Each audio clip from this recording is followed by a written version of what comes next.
Good evening. Good evening, Lord. Good morning. Grand rising to all. I'm sorry. I'm already in a hurry to go. Right, Valerie. Good morning. Good morning to you. Good morning to you. It's a miracle, marvelous Monday, and thank all of you joining me. All of my viewers that's joining in for the first time, welcome. My news crew members, thank you for being a news crew member, and I appreciate your support. And welcome to you all as well. I'm still on a natural high after awesome service yesterday at church. I'm feeling good. Um, we're gonna get started here soon. Hold on. Let me prep everything real quick. You all keep coming in. Keep coming in. Good morning, Georgia Peach. How was your show this weekend?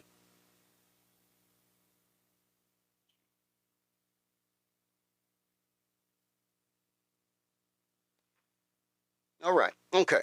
All right. So we're gonna get started. Okay. Remember a couple of weeks ago we talked about a young man who filed a lawsuit against. He filed a lawsuit and was saying that he was at the lead singer of that '80s group. Something about Miami and sounds with machines. He said he was at their house and he mentioned King James was there. He mentioned Camel Face was there. He mentioned a Beehive was there, and so on and so forth. Okay, so now, because you know what we do here, we bring you developments as it happens. So now he has completely recanted that story and retracted it, right, and said that uh, Camel Face and Beehive were not there. They were not there, and it's been said. Hold on, hold on. It's being said that King James was at the time that this person is alleging that he was at the that house with that lead singer and her husband. That King James was in Cleveland playing basketball. Oh, by the way, I got ahead of myself. 1 second, please, people. Let's slow it down a sec. All things stated in today's show are all alleged and for entertainment purposes only. If you are below the age of 18, we ask that you leave the show now. Sorry, I'm excited. I missed you guys over the weekend. So it's alleged that King James was in Cleveland playing basketball, so there was no way he could have been there. So what we're gonna do, we're gonna play some content from JAMEL, A.K.A. Jamal, uh, pertaining to the redacted lawsuit, or where the alleged victim is now redacting some of the things that he stated. Okay, Valerie, we'll be here. We'll be here. As I said before, as the news come out, I will continue to do my best to try to cover and react to it. Got this article here from page 6 now. I was looking back to when I covered this story. I posted the video like 10 days ago. It was about the guy who, again, forgive me, but like I said before, I have to choose my words carefully. YouTube don't like when you say I certain appreciate that, words. Marie. We ain't going Okay, nowhere, Valerie. your video can be taken down and the story would never get out. So, you guys remember when I covered the story about the guy saying that he was at Emilio and Gloria Estefan's house at a party and he was being paraded around with a certain type of mask on, like a male part mask on his face at a freak off party, and he claimed LeBron was there, Jay-Z, Beyonce, and I had said in that video that I'm not saying this stuff is true. This is all being alleged. But I said I'm going to stay tuned to see if some other news comes out about it. All right. So Sean Diddy Combs' accuser drops major lawsuit claim against Beyonce, Jay-Z over male part mask freak-off party.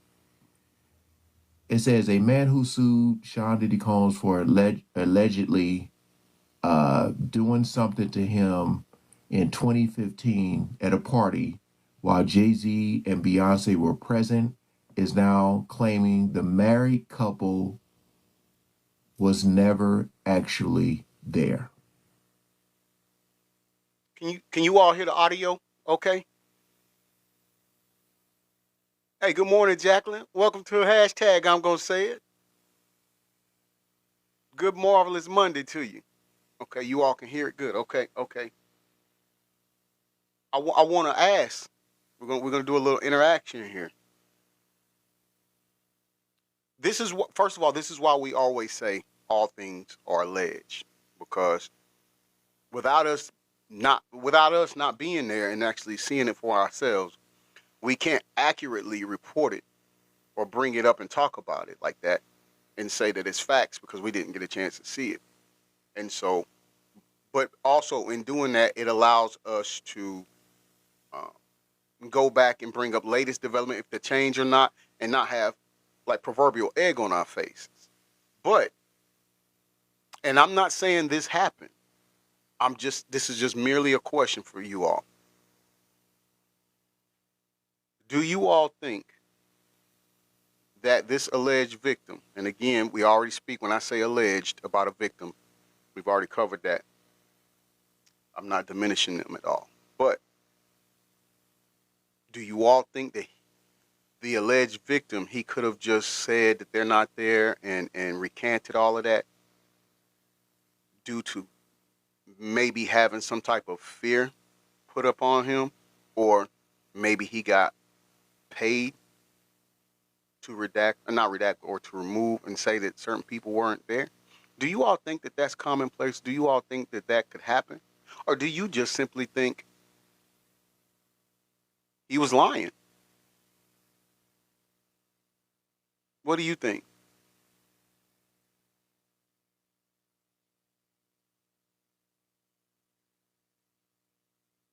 What all do you think? I'm going to give you a few minutes to think about that. Jenny says, and I don't know why it did that to your comment.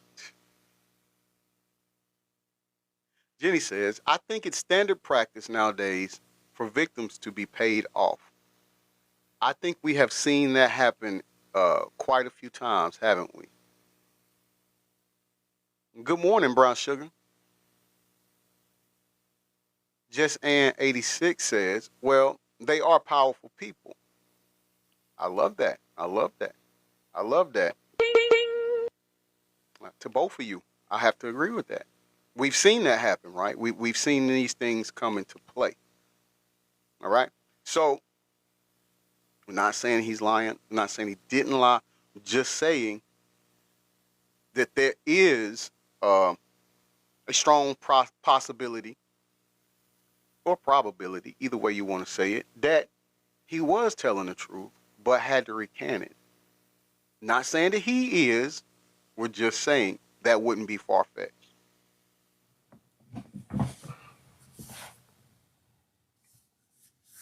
Now look,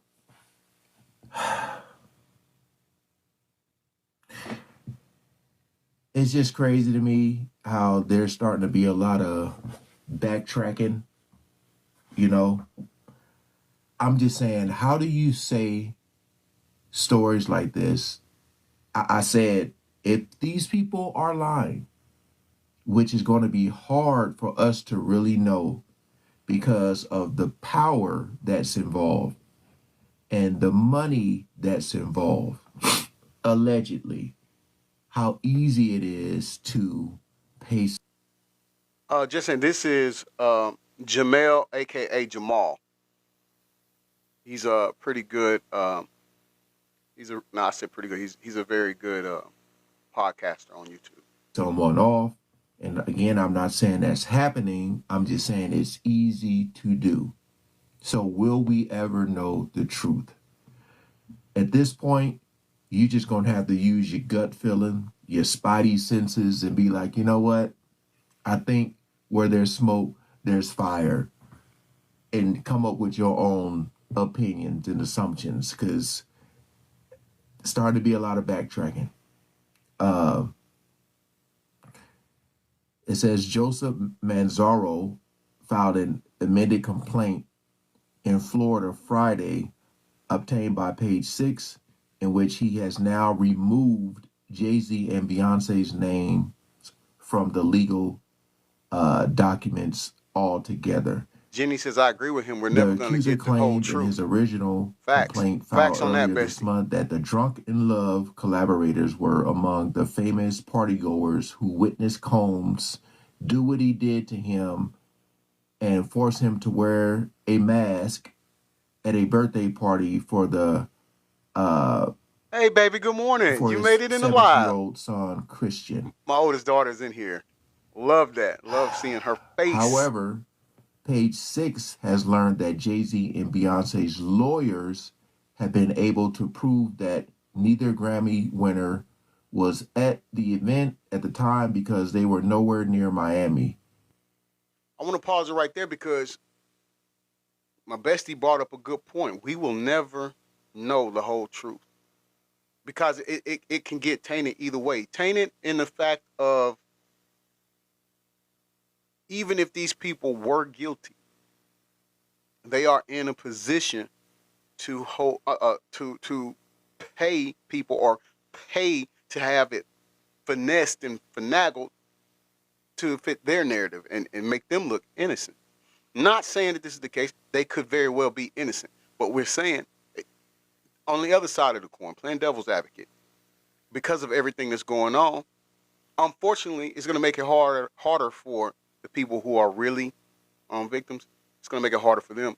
People come out and make up stories because of everything that's been going on. You see what I'm saying? My daughter Kirsten says, "Hope all is well with you this morning." Yes, everything is going good so far, baby. How are y'all doing? You and the grandkids doing good? Jensen says, "Why was it necessary for Grammy winners? That has nothing to do with what is going on with it." She's another great mod of mine, and I love it. I love it. Just saying, that's called framework. And you see, what they try to do is put these adjectives around these people to paint them into a higher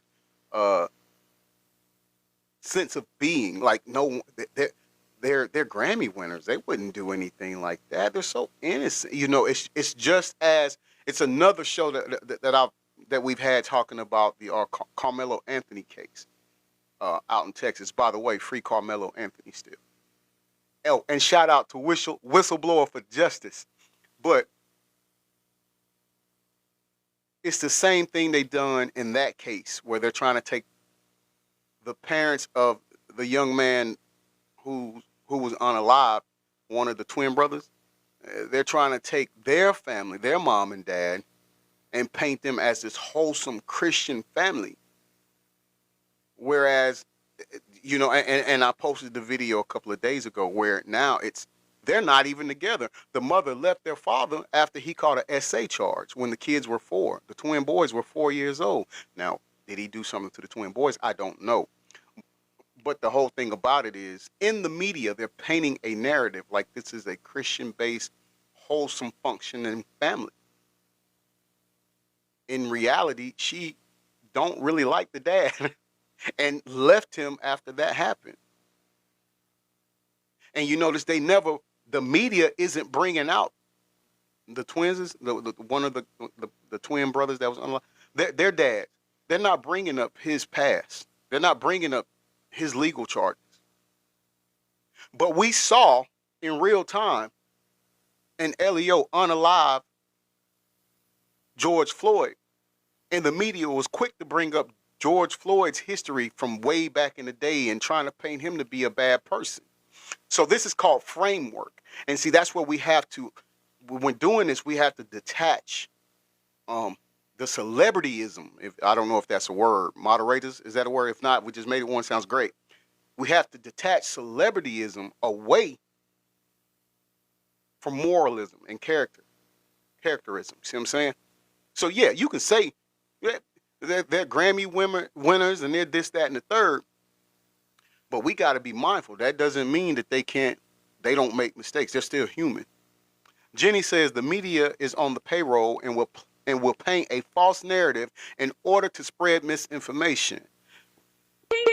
That part.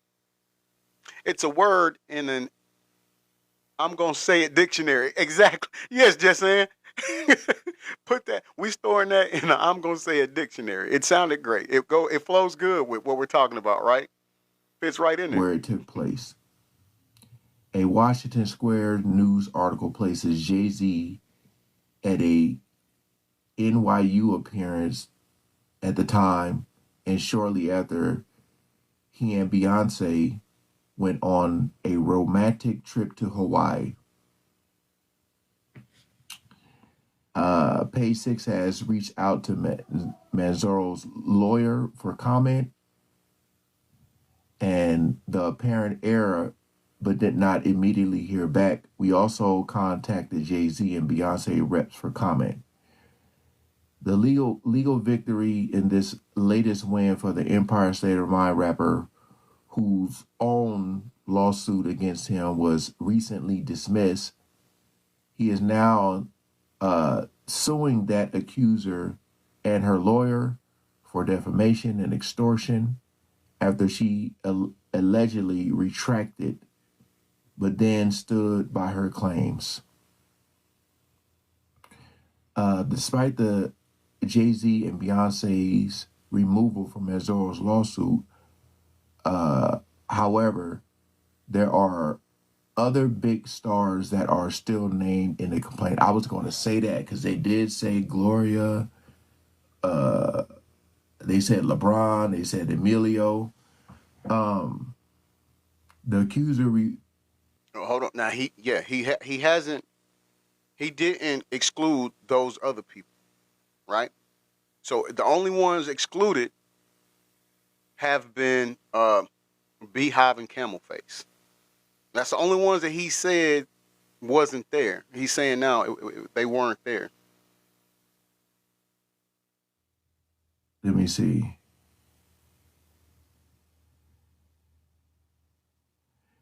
It says the accuser reaffirms in his amended complaint that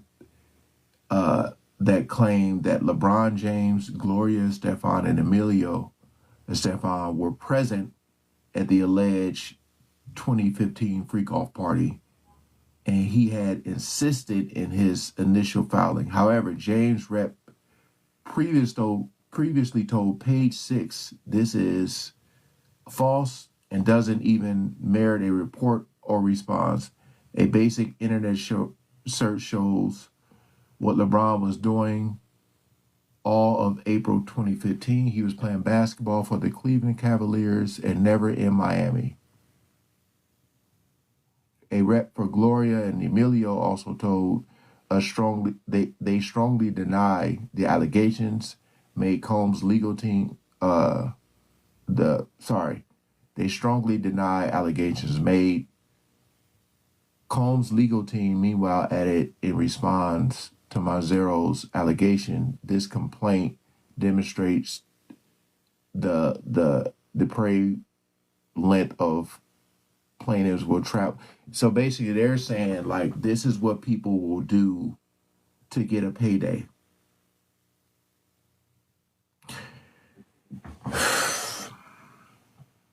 Again, that's gonna make it harder for the people who are actual victims. That's what I was asking earlier. Like,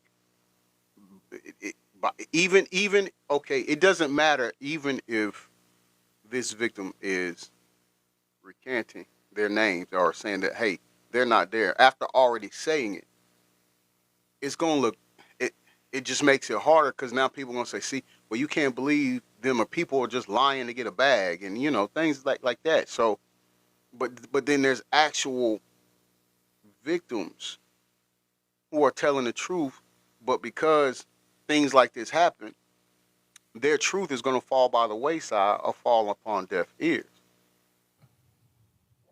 That's like people, because I be reading the comments, man, and this is what I be talking about when overall, where I'm saying like I'm choosing my words carefully.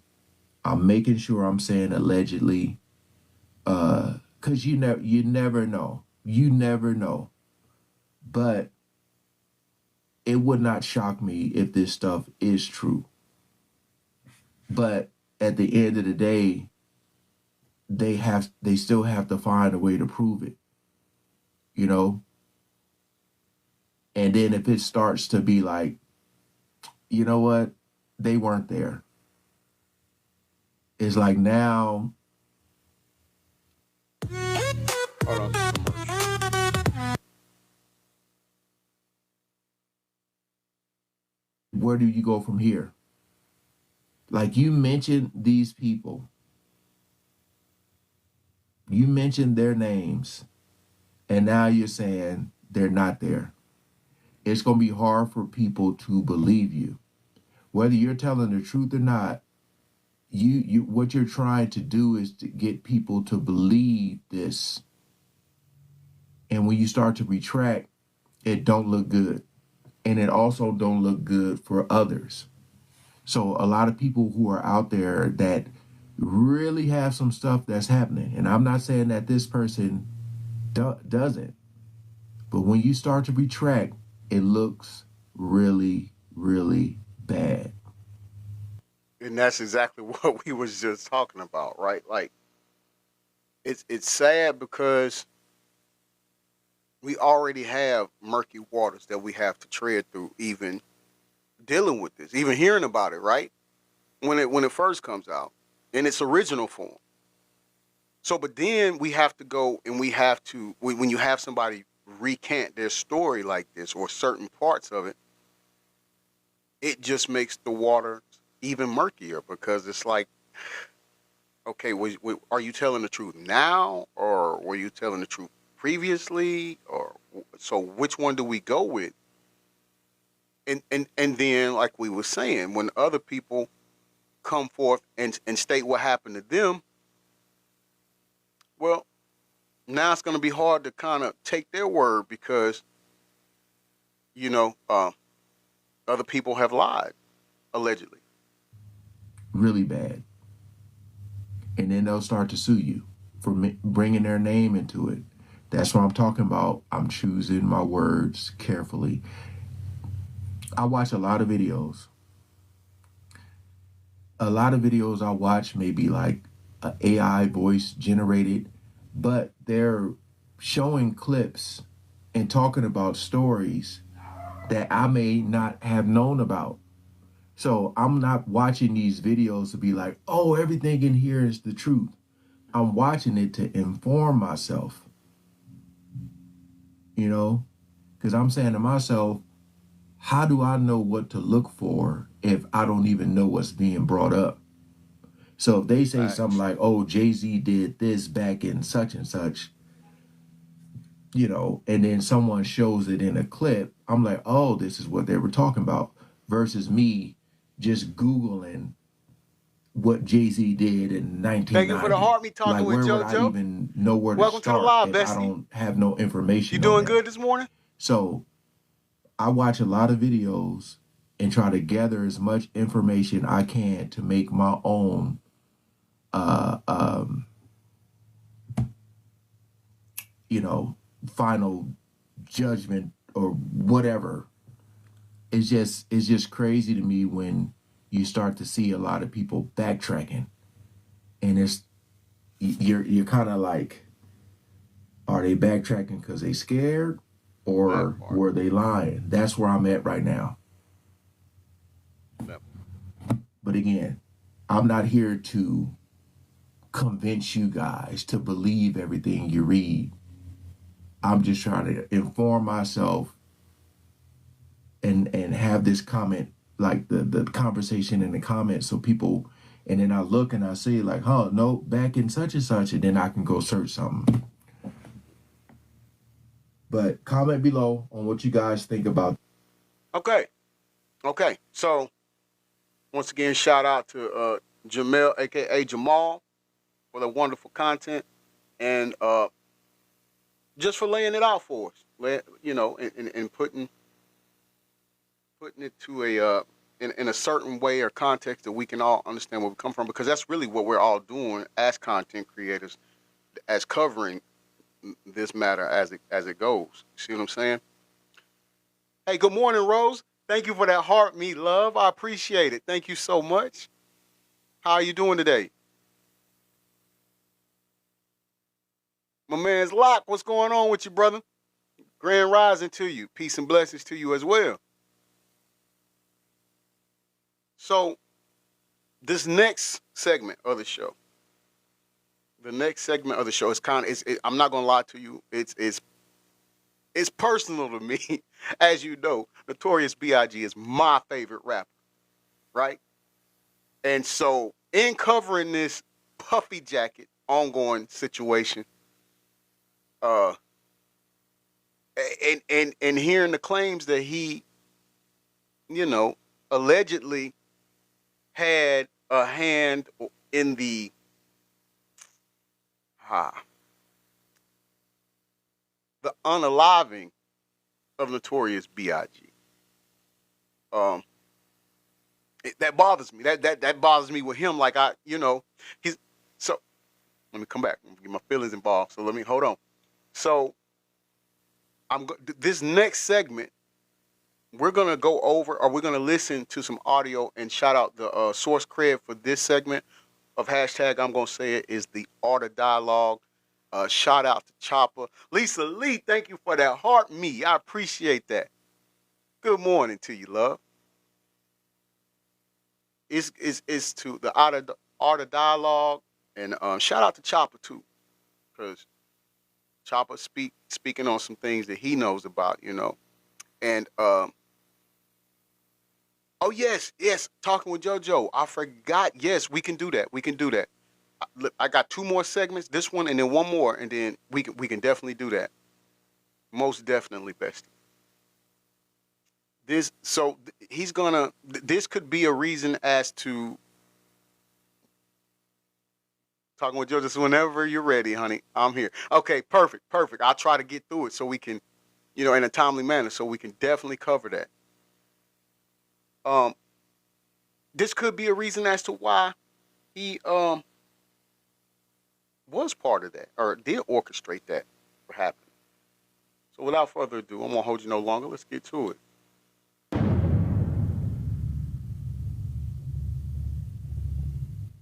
Gotta ask you, how you feel about Big Mom passing away? Oh, that was sad. To see that she never quite, got the justice that she deserved on who actually killed her son, I bet that was heartbreaking to her.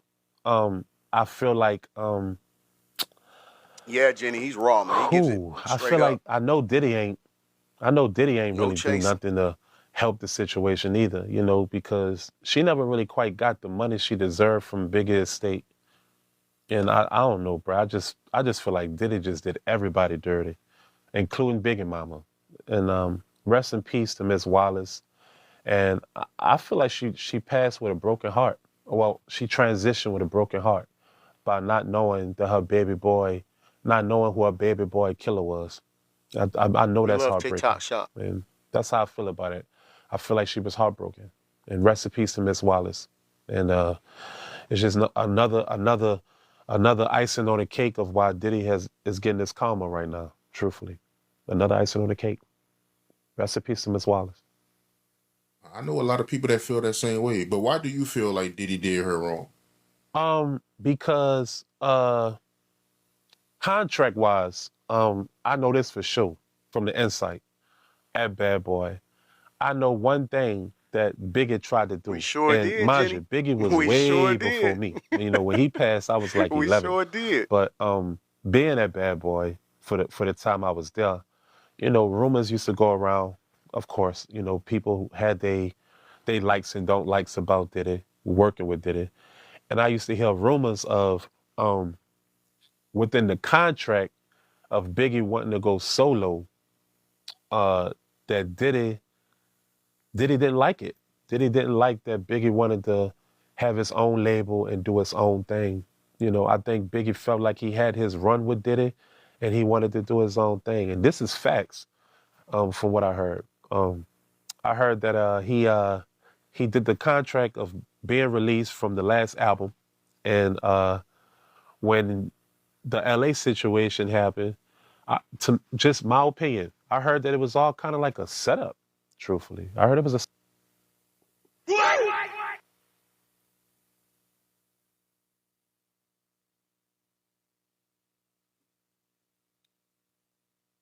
We digress. So if he heard, that means it's talks amongst the inside. Locke says should. Locke says should. Hey, we've had some questioning as to if Suge had a hand in it. I don't know per se. Locke, I really don't know because it's also has been stated that, and this is what throws me off because I think in the beginning I was thinking Suge did as well because of what happened to Pop, right? But then some people were saying that Pac and Big were kind of working towards amend on, I guess, sorting out the beef that they allegedly had, and that uh, at one point there was talks where Tupac was talking to Suge about possibly um, signing Big. So I don't know. I don't know. Suge didn't do Pac. No, no, I don't think Suge had anything to do with Pac's unaliving. What I was saying is, in the beginning, I thought he might have had something to do with Big's passing because of what happened to Pac, like in retaliation to. But after hearing that Pac and Big they weren't there yet, but it was gearing towards, and I forgot the name of the project that Pac was working on. Idi Amin was talking about it in Gaddafi, but um, I think he was gonna make amends. Him and Big was gonna make amends, and in fact, facts. Now that is true, Locke. That is so true. That is so true. And um, they wanted to sign Big, like Pac was talking to Suge about signing Big to the label. Now it didn't. I don't know if it happened or not. This is just all alleged, and this is all word of mouth, and you know, just words throughout the industry, coming from the industry. But for him to just say that the night that it happened with Big or Too Big, people amongst their circle or that celebrity circle were already saying amongst each other that Puffy Jacket had something to do with it. Setup. I heard that yeah, that's just I'm keeping it real. These are things that I heard. I heard that he had lack of security. Number one, he had lack of security. The security that Biggie was he normally had with him.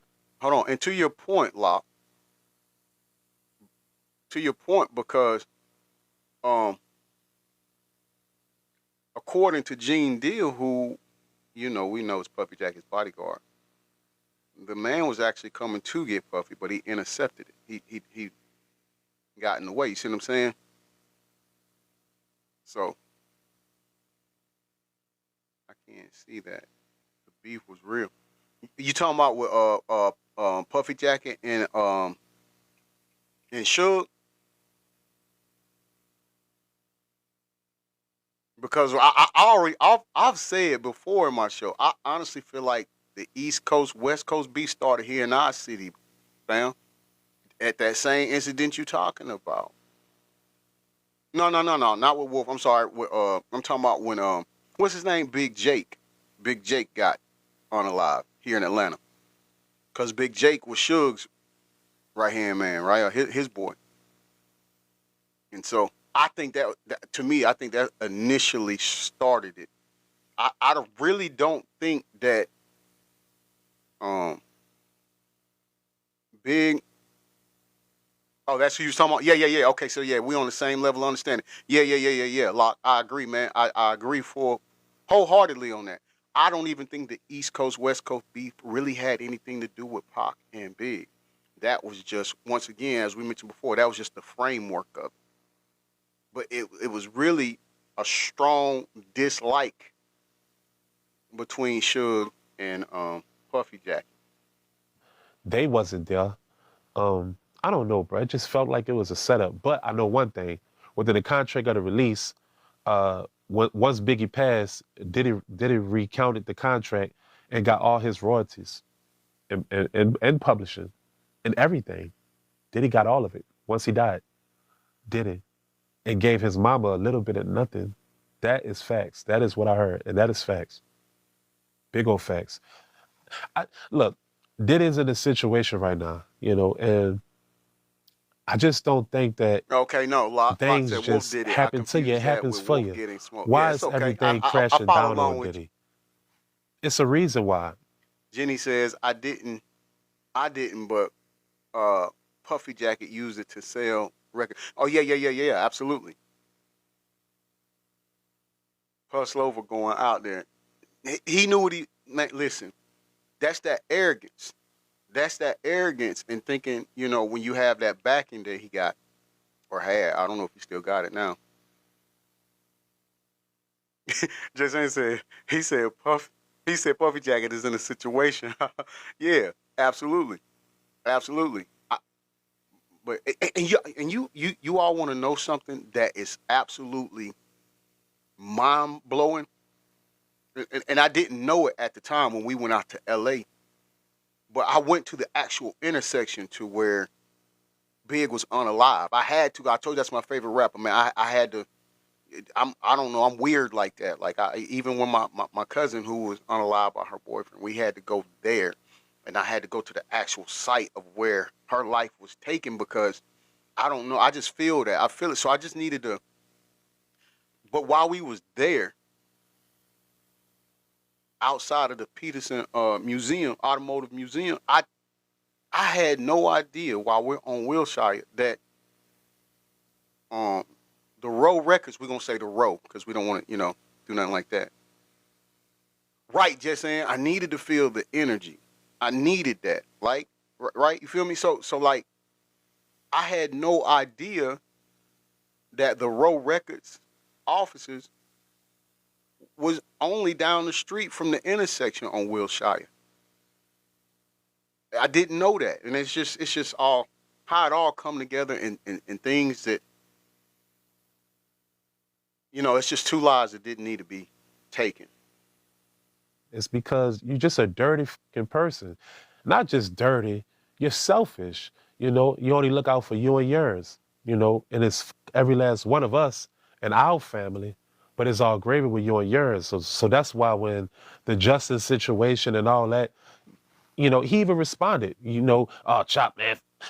Look, little daddy, I don't, you was a little baby. You really don't know what's down with the history of what your daddy quite done, honestly. Like, but that's your paw. So you're gonna take up for your family. You're gonna take up for your daddy. I get that. But Diddy did a lot of us dirty. Even his main money guy, which was Biggie. You dig? And he definitely switched up the contract when Biggie died. And these are facts. Jenny says, and that's been said so many times on several docs. Exactly. Saying there can't be. I just don't think there's lies to it.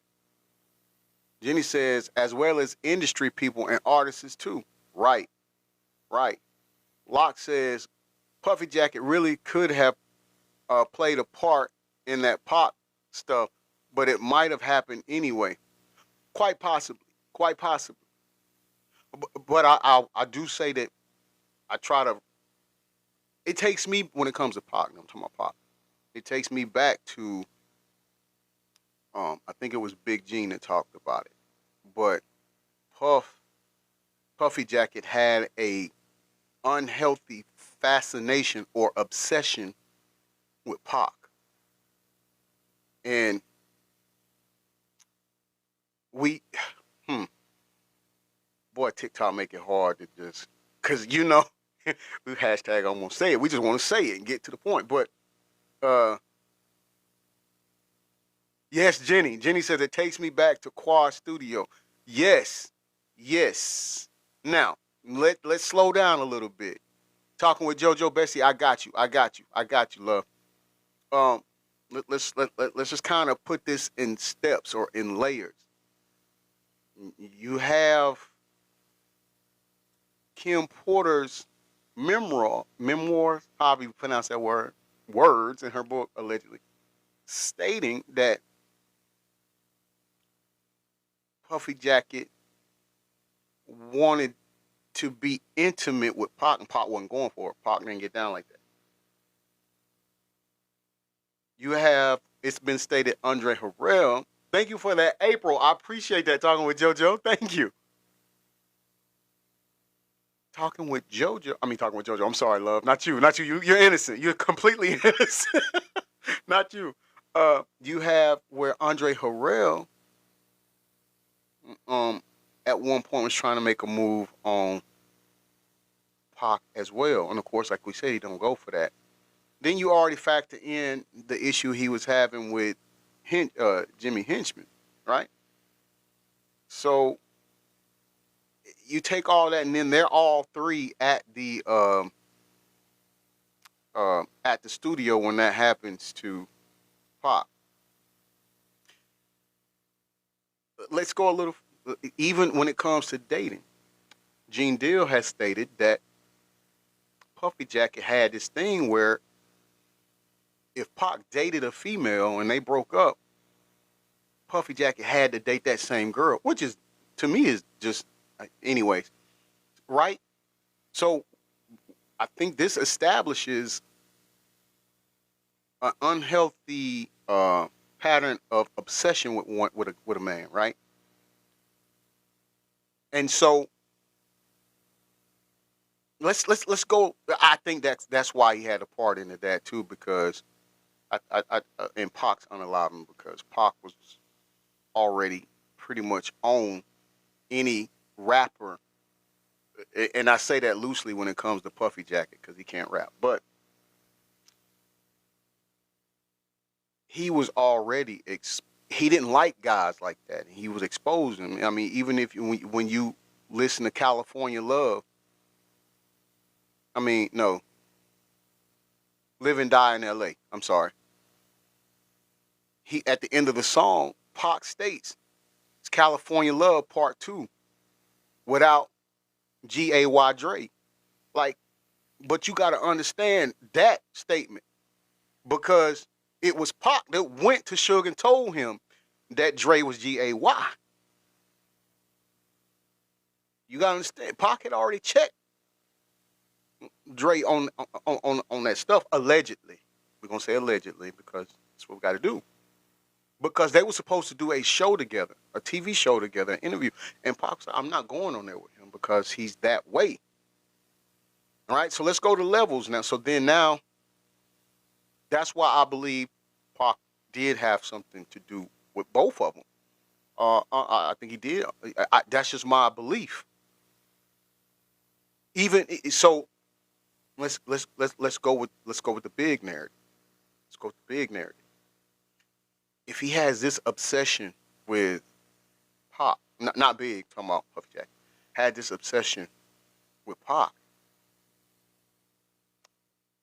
he could have very well driven a wedge in between and may have started this, whole thing, but out of jealousy of the fact that Pac was cool with Big, but not cool with him in that way, anyway. And again, this is just thinking off the top of my head and just throwing out certain events that has happened that could possibly be the backstory or backdrop as to why he did allegedly done that. I mean, and Chopper. The thing about Chopper, man, Chopper just, if he's in wrong, he's gonna tell you he's in wrong. Even if he's got to tell you about somebody he really genuinely cares about, he's gonna point out their flaws in love, not out of malice. You can look it up. And what I'm saying right now, I'm not throwing Diddy under the bus. You dig? I might have it running over a leg or two, but things that I'm saying is public record. It's already out there.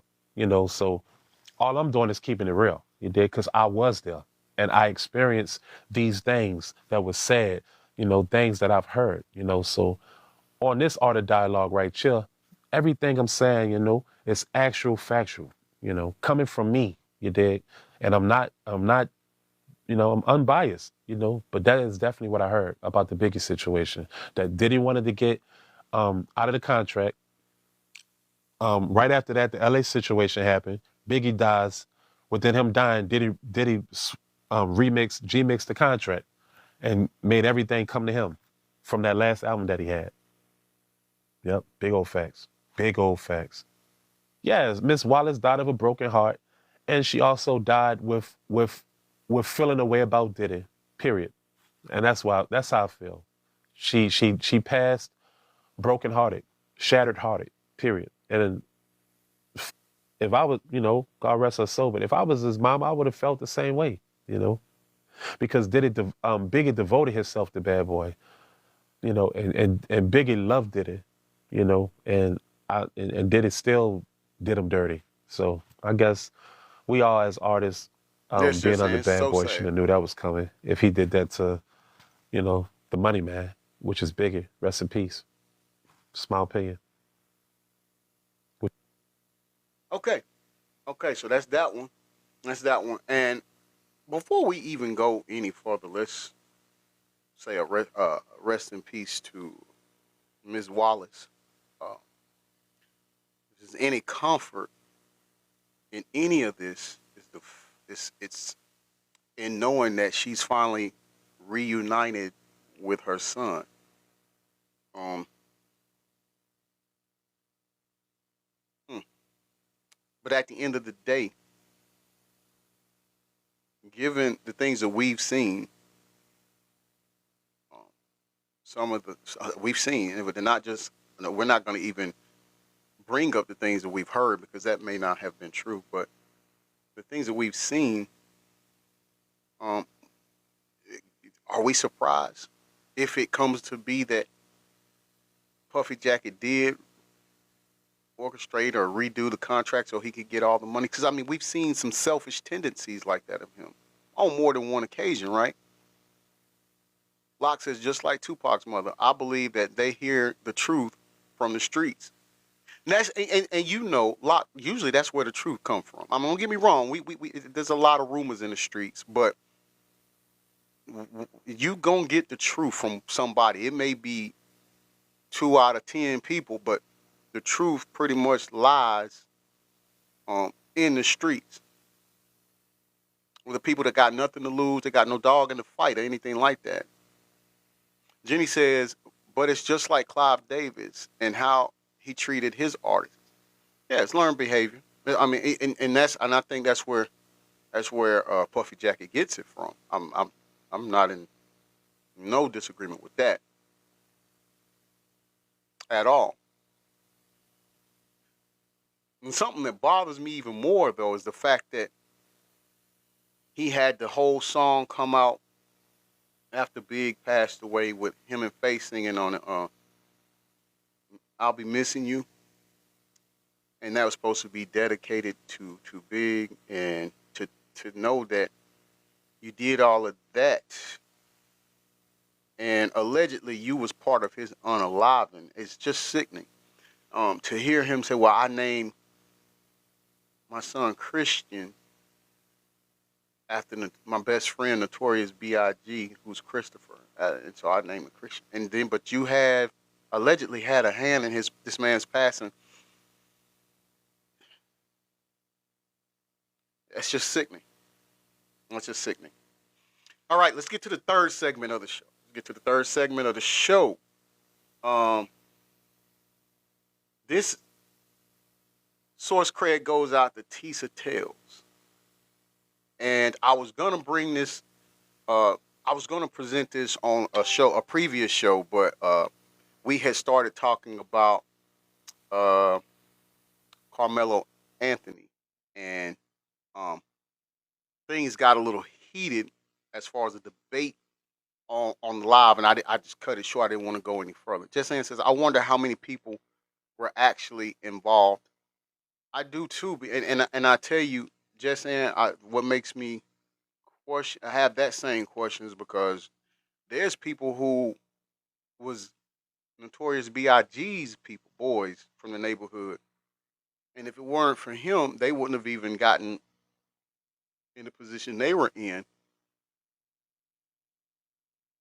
And one of them, uh, Little Caesar Pizza, he was saying one thing and then started to change his story and put a spawn onto where it made Puffy Jacket look innocent.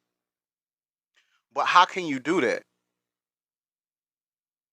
How can you do that? Because if your man's got unalive by this dude, your loyalty should still allow your man's. You know what I mean? You shouldn't, I don't know.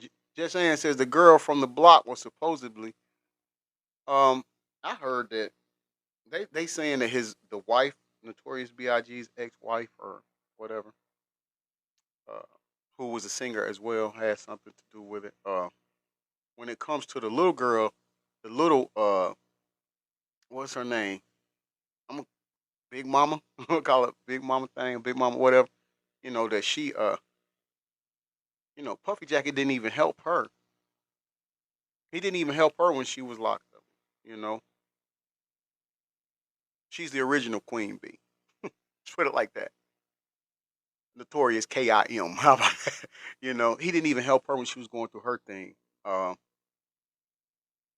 and if I can be honest, out of it all, I feel like Notorious K.I.M. loved Big the most, even though she hurt him too. And he knew that she was messing around with some members of the group that he created, the Junior M's. We'll say it that way. So I don't know. It's just it's man. Okay. So this is what I was going to bring. The last segment that I was going to bring up or speak on another show. Yeah, just saying it's all a big weave. It really is. This comes and the source creator is Tisa Tales, and she's saying feds plan to use Puffy Jacket relationship with Kim Porter to lock him up.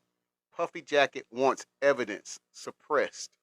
So let's just dive into it because how many times have we heard her book was a lie? Once again, when I bring up the book, I gotta bring up Talking with JoJo, my bestie, because her read along with that, man.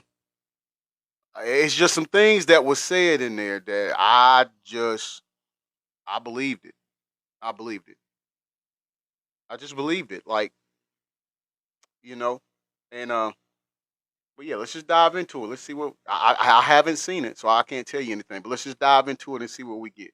Guys, come in and sit down and shut the door. Listen, is Kim it looks like Kim Porter's text messages and or diary entries. Yeah, remember the diary they said didn't exist might be the one thing that puts Diddy away. You guys, there has been groundbreaking new filings from Diddy's own side, and they're demanding that messages, text messages, or even admissions that Diddy SA'd someone or treated someone horribly that is no longer with us should not be admitted. Listen, I read through it. A lot of people think it might be Kim Porter. I'm going to read you guys the legal documents too. Not all the documents, just a quick thing. And you let me know what you think. But you guys, this is huge. And the fact that nobody is talking about this blows my mind. This is directly from Diddy's legal team. I feel like a lot. Well, you know what? Let me start. Let me not throw shade. Let me just get to reading, okay? Be hard to do. They said this is the Diddy's own team. One, they made a bunch of shocking admissions. One, Diddy isn't ready for trial at all. They're now mad because the government is governmenting and actually running their trial the way it should be. Three, they want key evidence from a deceased paramour. Jenny says the fact that the feds are bringing up old relationships to show his history is everything. Facts. Facts. Because that could be very, very incriminating, right? It's and again, you establish pattern of behavior. We've talked about that so many times on our shows. Pattern of behavior, people. Look, when people show you their true colors, you got to believe that they are crayon or a marker. You can't claim them to be a pencil. you know, not a number two pencil. They could be a colored pencil, but it's not a number two pencil. But I'm just saying, like, you got to pattern of behavior. Of Sean Diddy Combs, to my knowledge, that's only Kim Porter, unless there's other people that Diddy did the pneumonia special. They're demanding they be excluded. Listen to this. He said pneumonia special. Anna, after months of refusing to disclose the identity of alleged victims and just 60 days before trial, the government suddenly announced that it intended to shore up its case with evidence of blank uncharged, that's SA, uncharged and uncorroborated crimes, including a number of purported instances of SA, all but one of which supposedly occurred decades ago. Yana, these incendiary allegations are substantially more serious than the charged offenses, and if admitted, will make it impossible for Diddy to receive a fair trial. Now, hold on, because I know when the government heard that, they were like, we ate that. We ate that all the way up.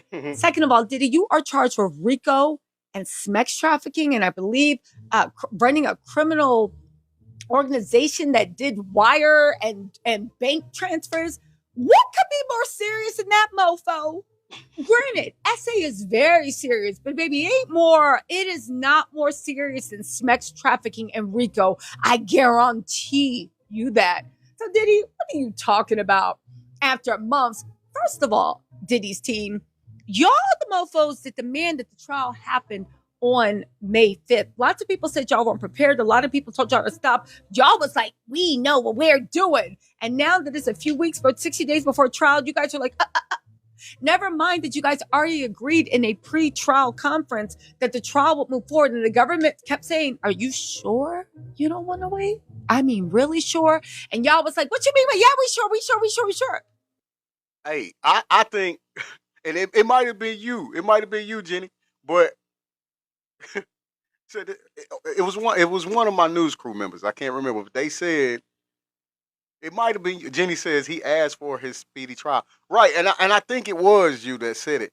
They wanted to do that so they could get it all done before more evidence came out. I'm just saying, if it was you that said that, I can't remember. Sorry, but I think it was. But whoever said it, I'm in agreement with y'all on that, because what other reason would you want a speedy trial instead of wanting to have the time to create or come up with a significant defense for these charges? Why would you want to rush to trial? What's the problem? You had all that mouth. What's the problem now, Diddy? I know what the problem is. Anyway, let's get into this some more because this blows my mind. Your Honor, for example, the indictment does not allege blank. Instead, the charges focus on allegations about domestic abuse and supposed economic coercion of longtime girlfriends. That is the case that Diddy has been defending for months. Okay, I agree. DV and economic coercion is the case that Diddy has been defending it for months. Unfortunately for Diddy, that's not what you were charged with. I agree. I've been sitting there from the sidelines too, being like, is Diddy living on planet Earth? Does he know saying, looks like she enjoyed it, to videos of Cassie being rugged and freak out? Do you know that it's not a sound? Oh, let's keep going because it gets good. Just hang in there. That is the, yet now, Nyana, the eve of the trial, and after two superseding indictments, the government has surfaced a new plan to taint his trial with evidence about purported heinous acts of, they redacted it. They say it is SA, grape, all that stuff, including an allegation that it's heavily redacted too. If it says that Diddy off Kim Porter, I will say thank you, God, for this justice. But also, on the eve of the trial, it's 60 days, and you guys are the ones that demanded this trial happen quickly. The government. Jenny says exactly. Look at the Blake Lively trial. It isn't until 2026. That part, because you want to get the proper time to be able to defend yourself, right? Liz, hey, welcome to the live. Welcome to hashtag I'm gonna say it. I didn't see you come in. You want to, because this is serious stuff. This is serious stuff. So you want to make sure your defense is airtight. So to want to rush it, come on. Government tried to put it off till next year. You guys demanded this happen quickly. So lay in your bed. Anyway, these are entirely new, untested, uncorroborated, and uninvestigated allegations. All but one of the alleged incidents, Your Honor, happened over 20 years ago, with the oldest dating to the 1980s.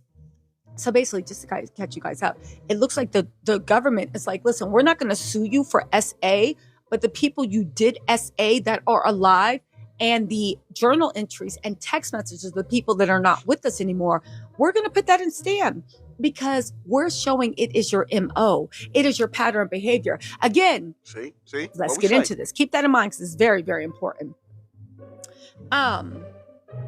Selling your car to Carvana is easier than you think. What do we say? Pattern of behavior. Demetrius, my brother, good morning to you. How you doing?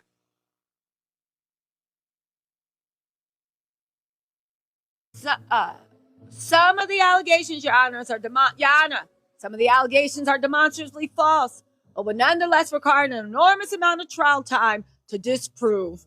Well, you wanted the speedy trial. And honestly, shut up. Because that's what you keep saying about every civil case. It's demonstrably false. Then demonstrate it.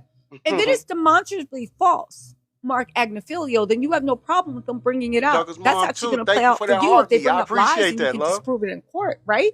It goes to the heart of the prosecution's credibility.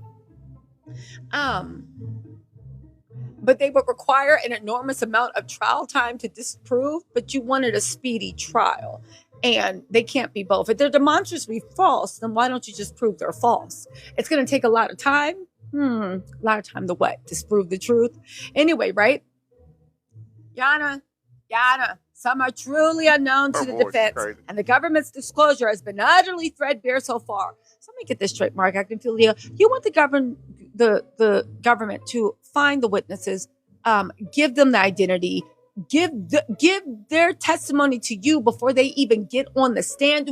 Is there anything else you want us to do? Do you want us to wipe Diddy's butt while we're at it? Anyway. Yana, allegations implicate dozens of unidentified witnesses and alleged co-conspirators around the world. Remember we told y'all there was some stuff in London? Yes, Mark Jenny says he's got to be guilty of something. Since his lawyers quit, I feel like I forgot about his lawyer quitting. That's definitely not a good look when your lawyer quit on you. Because they even defend people they know is not innocent. Just saying says, is she from Jersey? I love her accent. I know. I'm not sure where she's from. I have to look into that. I love her content, all of it. I mean, like I said, she adds comedy into it. You see her energy, her whole vibe is just, it's something else. It's funny. And she's a beautiful woman. She's very beautiful. That is what an international RICO case is all about, what the government has been telling you the whole time. And Yana, some of the key witnesses to the supposed incidents, and pay attention to this because this is where the Kim Porter part jumps in. And Yana, some of the key witnesses to the supposed incidents are dead. Yana, the defense is not even permitted to share the identities of the individuals described in the disclosure letter with Sean Diddy Combs, Yana, until April 18th, further hampering defense counsel's ability to investigate. Yana, collectively, these new allegations require many months, if not years, to investigate. And if admitted, Tucker's mom too said the lawyer was guilty of the phone calls. Yeah, they were helping. They were helping in that. You're right. Liz says all that baby oil. Sir Johnson and Johnson, aka Lord of the Baby Oil, man's man missing a few screws. Absolutely. Yeah, I I have to agree. He's missing a lot of screws. It's a couple of French fries short of a Happy Meal. Require a series of mini trials, certain to be double the length of the trial that the government originally said would last 3 weeks. Mike Agnafilio, shut your. Let me get this straight. Y'all fought for a speedy trial because you thought the government couldn't prove their RICO case. And now that the government actually did what governments do and harnessed billions of dollars to investigate, they have international witnesses, international crimes. They even have the fact that a person who is said to be Diddy's, a former lover of Diddy, who is no longer here. I'm thinking it's Kim Porter. Anyway, Diddy's team goes on to say, Yana, the government should not be permitted to pollute the trial with decades of dirt and invite a conviction based on propensity evidence with no proper person by painting Mr. Combs as a bad guy who must have committed the charged crimes.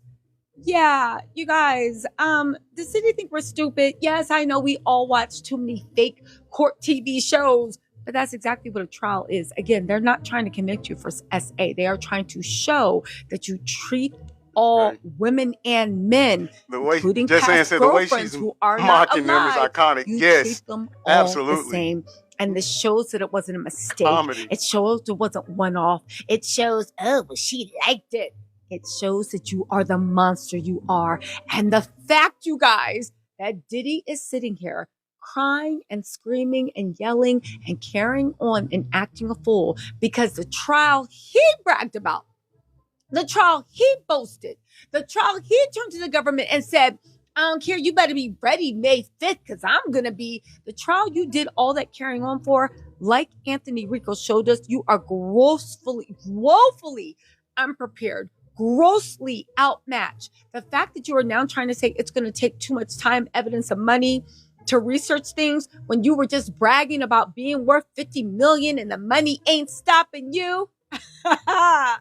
Baby, we have to laugh. Baby, it couldn't have happened to a worse person. And for you guys saying, they saying some nothing in the notice or in the discovery of date lends any credence to these stories, and there's no basis in the record to believe the notice evidence is all reliable or true, well, then that's up for you to do the cross-examination, because at the end of the day, if it didn't happen, it didn't happen.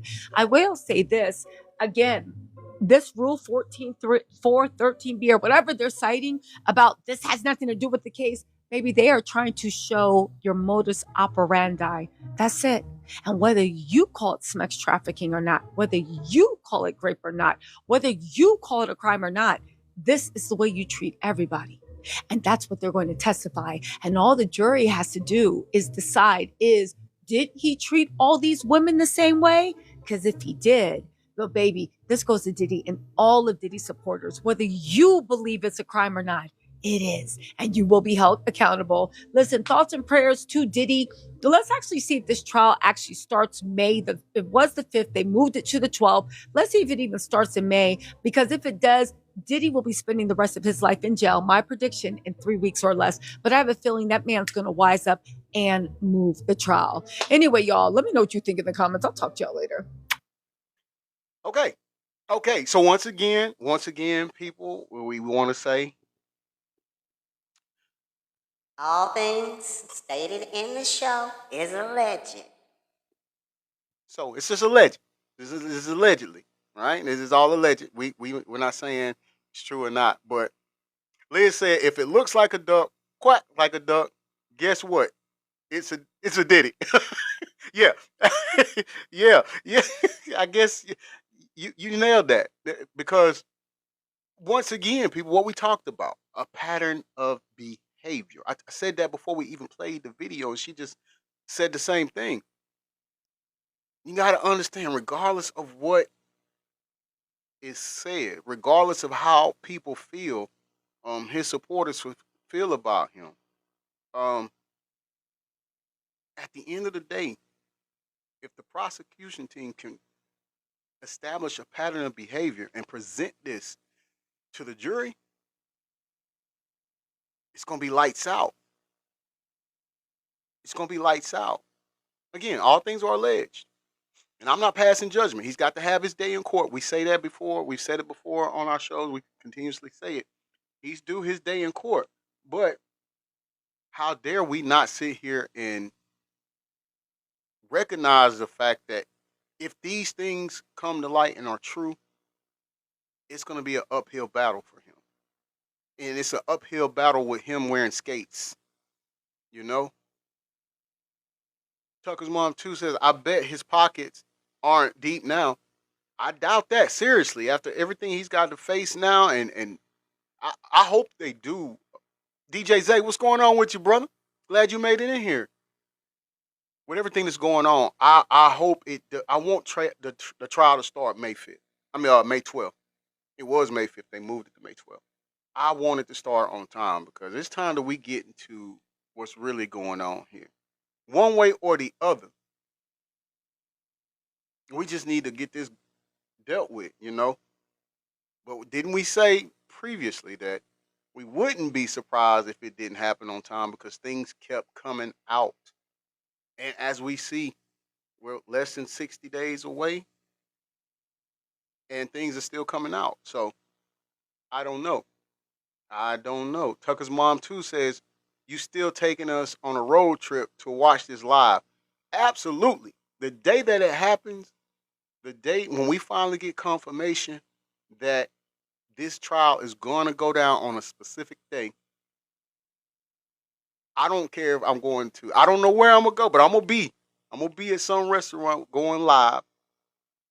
And when you see me, just know I'm going to be sipping, because I don't know if we can do that on TikTok. But we're going to be sipping, okay? And we're just going to watch. We're just going to watch the developments and see what's going on. That's all. We're just going to keep up with it. But we all going to have a live, and we all going to chip in, and woo, woo, woo. What a time. Isn't that what Sinclair says on Living Single TV show in the 90s? Woo, woo, woo. The way things are going now, it's going to be some fireworks. You know? Tucker's mom, too, so that courtroom is going to be a wild scene. Absolutely. Absolutely. If it be thy will, if they could just change how they do things for a day in the Southern District of New York, if they could just change how they do things for a day and put cameras in there, he'd be greatly appreciated. Just saying says, I bet there are going to be so many lives on this. Oh, yeah. It's going to dominate the media. I think this is going to be the modern day O.J. Simpson trial. It's going to be on every media platform, every podcaster's platform. Well, not every, the ones that's following this kind of stuff. It's going to be on their platform. We're going to be talking about it all the time. Just saying says, I only watch 2 lives, so I'll be bouncing between you and the other one. All right. That's good. Look, we're going to have it cracking on here. Everybody just be ready. Be prepared. Be prepared. We're going to make a day of that. That's going to be our meeting day on that. For sure. Talking with JoJo, bestie. You ready to come up?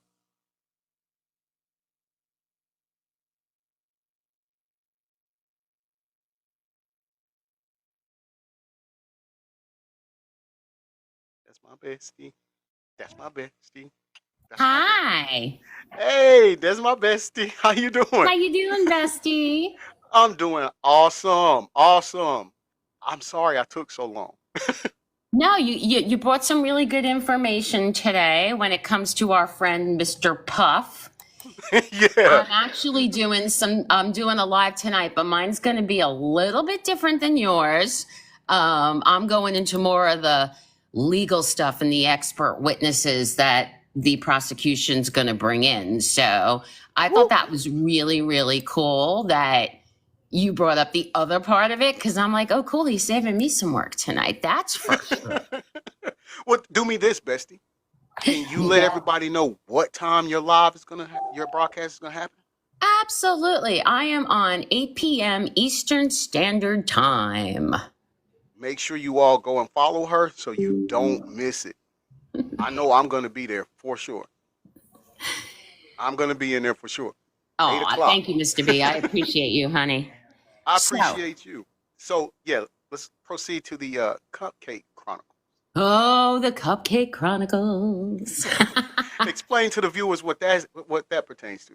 Okay, so when I first joined TikTok, I had joined an online support group. I had met the creator through a growth room, and we became like instant friends. And you know what? I'm going to come on camera because this I kind of got to do on camera. Yeah, come on. Okay. There's my beautiful bestie. Let's go. My hair's not done yet, but that's okay.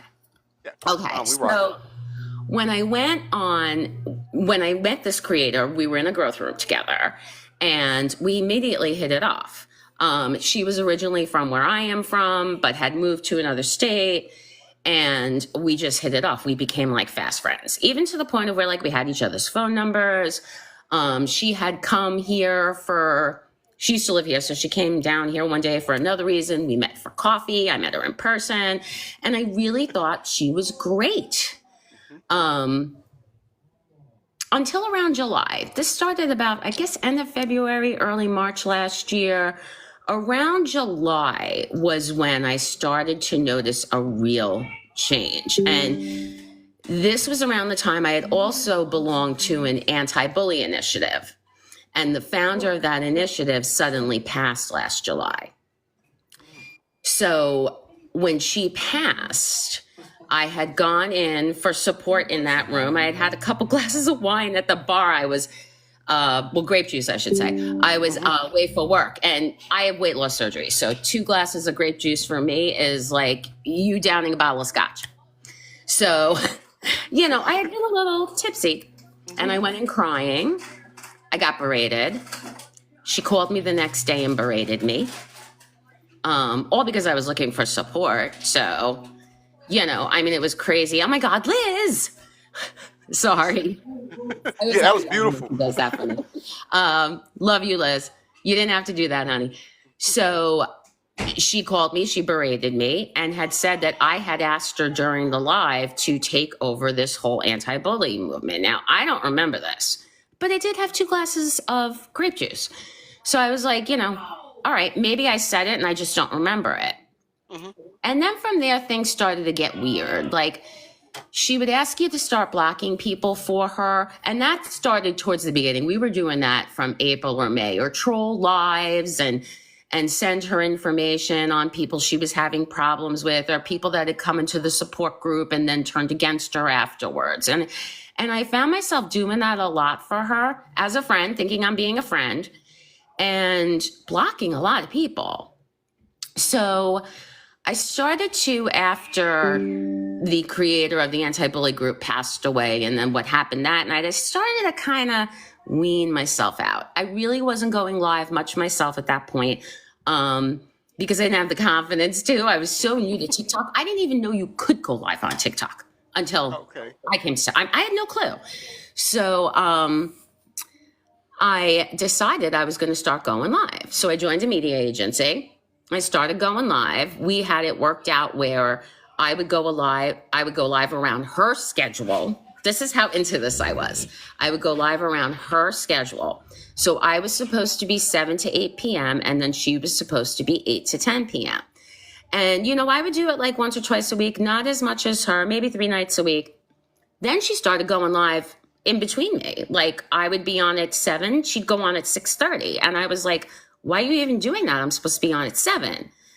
So that led me to start having my lives at 9 o'clock at night, because I could not be there. I could not be there in the group. It was just, it was crazy. So I started running my lives from 9 to 10 p.m. And it was in the middle of her live. So I would send everybody that we had mutual friends, I would send everybody an invitation to my live, including her. Yet she had a problem with it. I didn't know that until after I left the group and she blasted me for 24 hours straight, and we'll get to that. But she obviously had a big problem with me doing that. But meanwhile, you're not telling people that you were also invited, because I looked at it as, Mr. B, like you're live right now, okay? Say I go live. I invite some of your members. Am I going to expect them to jump out of your live into mine? No. But if your live ends and they want to come see me, they have the invitation. What's the big deal, right? It's not. It's not. We're working together, actually. It's like high school drama.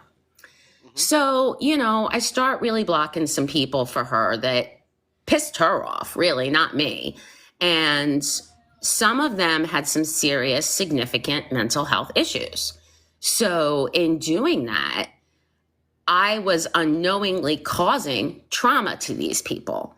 One person was thinking about unaliving herself. I learned that later on. You know, these were people that depended upon this group for support. Right. And after July, it turned into a battle zone. And when I say battle zone, she became a battler. So we had to not only help her throw for battles and spend money, we had to help for power-ups for the battles. And I don't know if you battle and you know all this lingo. No. I barely know it myself because I'm not a battler. So Yeah, me neither. Yeah, I don't know how to do it. I don't know if any of my friends I invited are in here. If Chrissy's in here, she could tell us what battling is, but I don't know if she's in here. So she starts battling, okay? And then it's every night we're battling, we're doing power-ups. Everybody's spending money.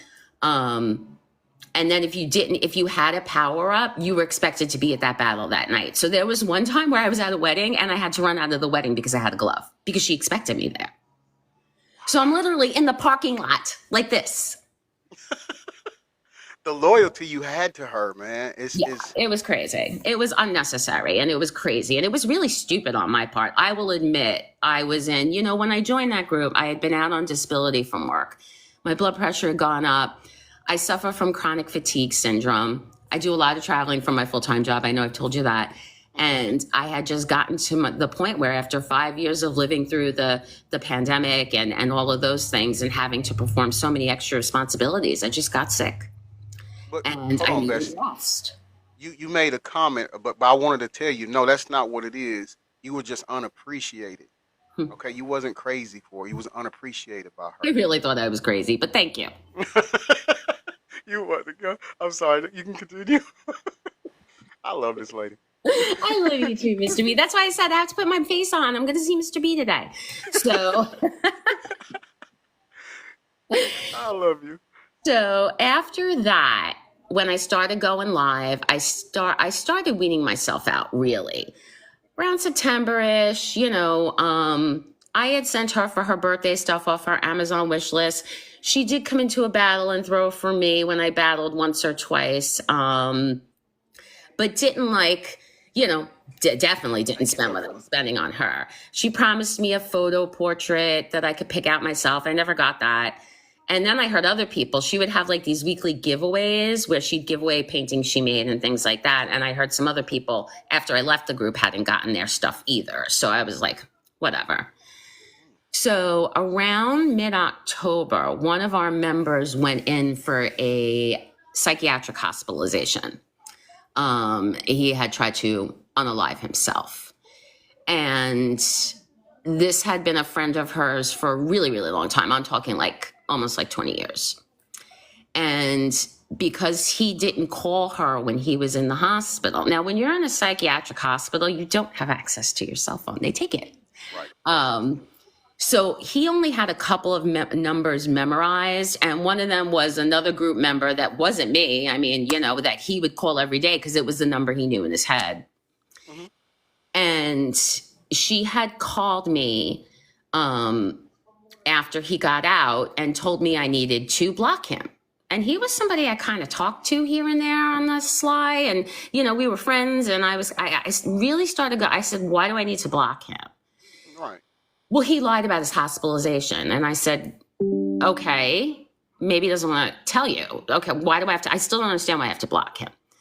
And then she says, well, he was snuggling up in my bed once with my dog and my son. Okay. What does this have to do with? That story has also changed like 5 or 6 times since it happened. It went from he was snuggling up next to the dog, then he was snuggling up next to him, then she thought maybe there had been something inappropriate. That story has changed so many times, Mr. B, I can't even keep track of it. I can only tell you what I was told. Mm-hmm. Okay.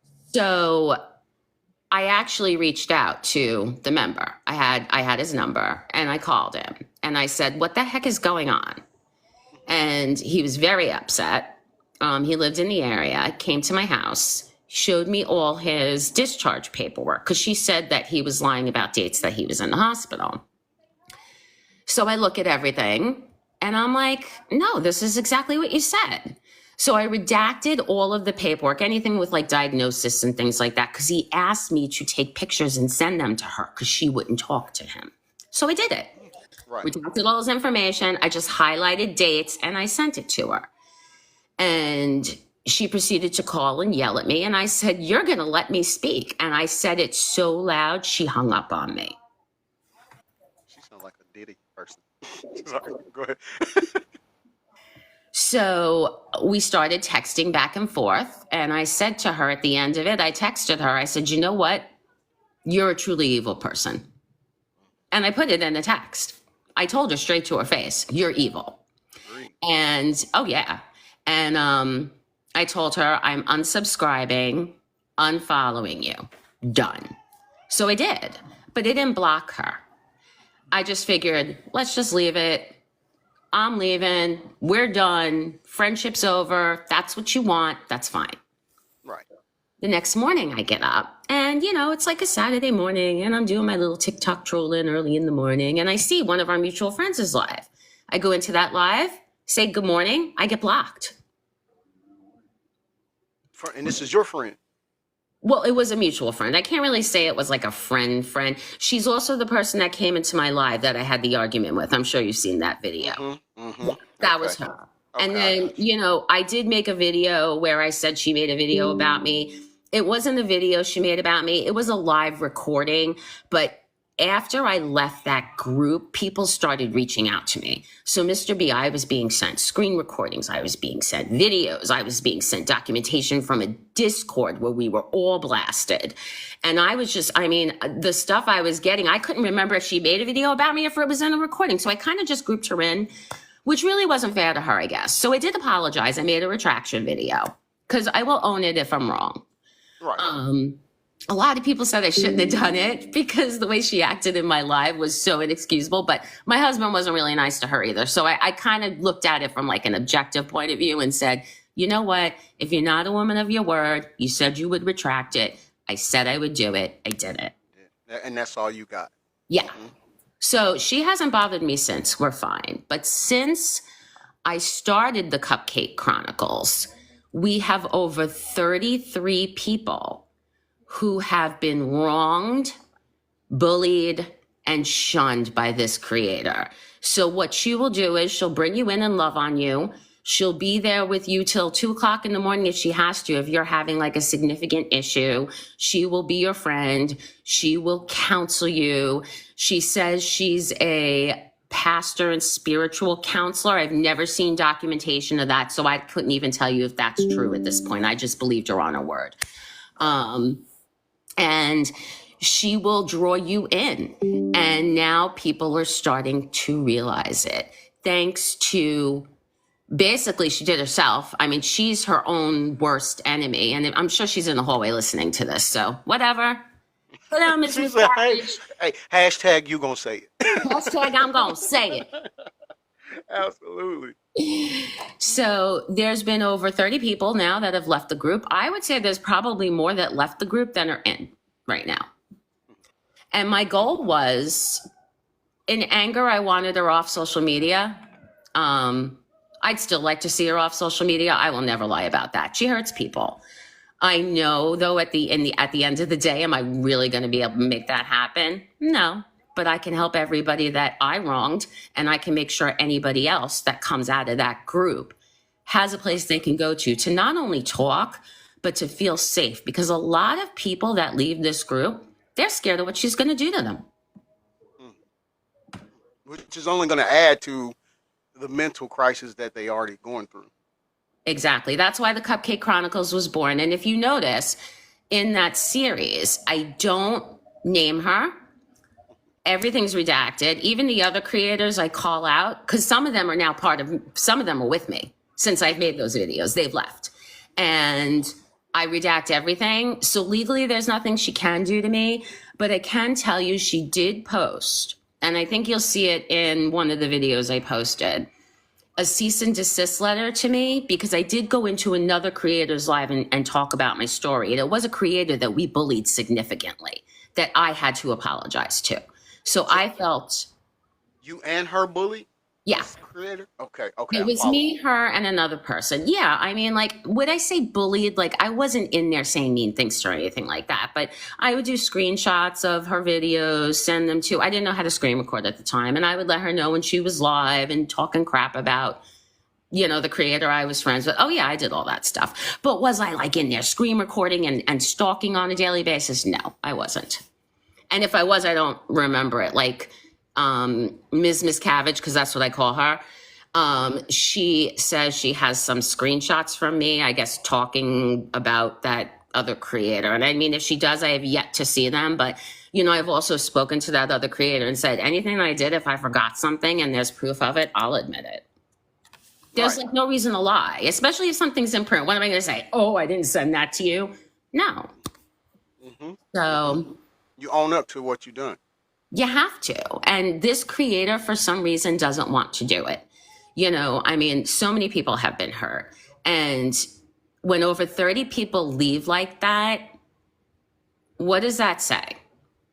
I mean, honestly, if you had 33 followers and they were in your live every day, okay, and they left because they couldn't take it anymore, that's over 30 people. Wouldn't you think, maybe I need to do something different? Maybe it's me. Yeah. She won't admit she's the problem. And she is the problem. You're the problem, Cupcake. She said, I'm letting you know. Yeah, you're right on that. Because, I mean, you got to think, these are 33 people who don't necessarily live by each other or know each other in a personal standpoint, but they all congregated in her live. And then for them to all make the decision to leave, yeah, she's the common denominator in that. Valerie, if you message me privately, I will tell you I do not share her name in public because she is the type of person who will use it against me.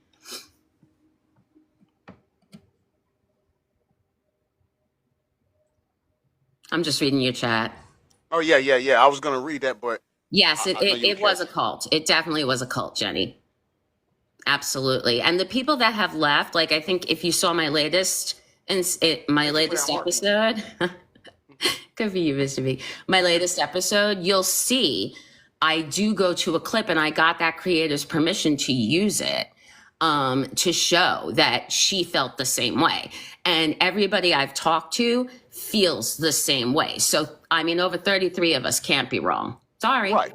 Absolutely. Mm-hmm. Yep. Valerie says, I'll avoid that one like the plague. Okay, so she's talking about the person you're talking about. Yeah.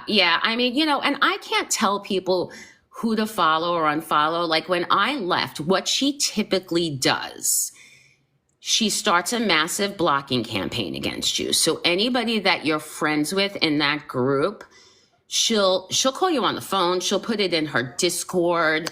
And she'll say things to you. Like she would call me on the phone and she would say, well, you know what you have to do. You know, we have to keep our place a safe space, right? And I used to be like, well, yeah, because I rely on it. I mean, I really loved helping people in there.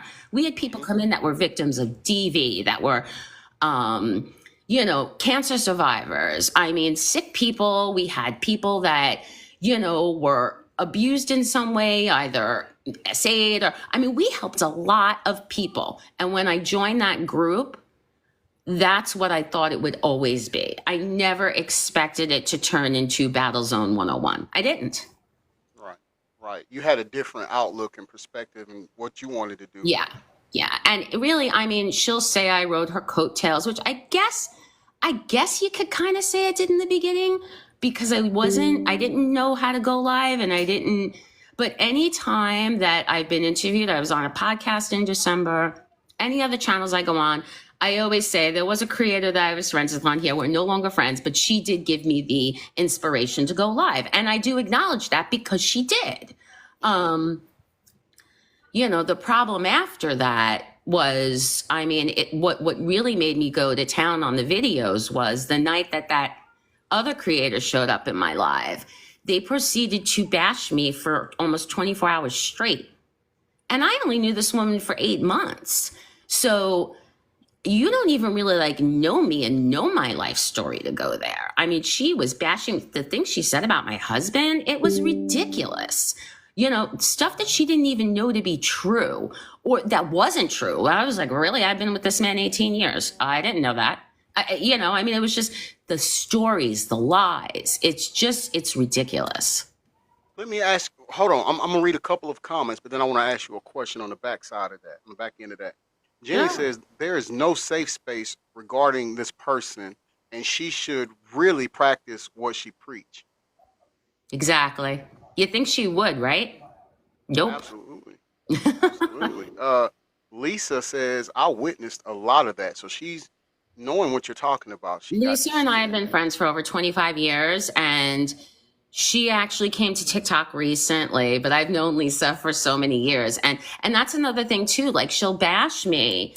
And there's people that I'm friends with on this app that I've known for over like between 25 and 40 something years. Like they're not going to believe her because they know the real me for so many years. So yeah, that's Right, true. right. Okay, and so now Lisa goes and says she goes on to say they were talking about calling your job like that's out of bounds of social media. Now, I mean, they'd have a hard time finding me.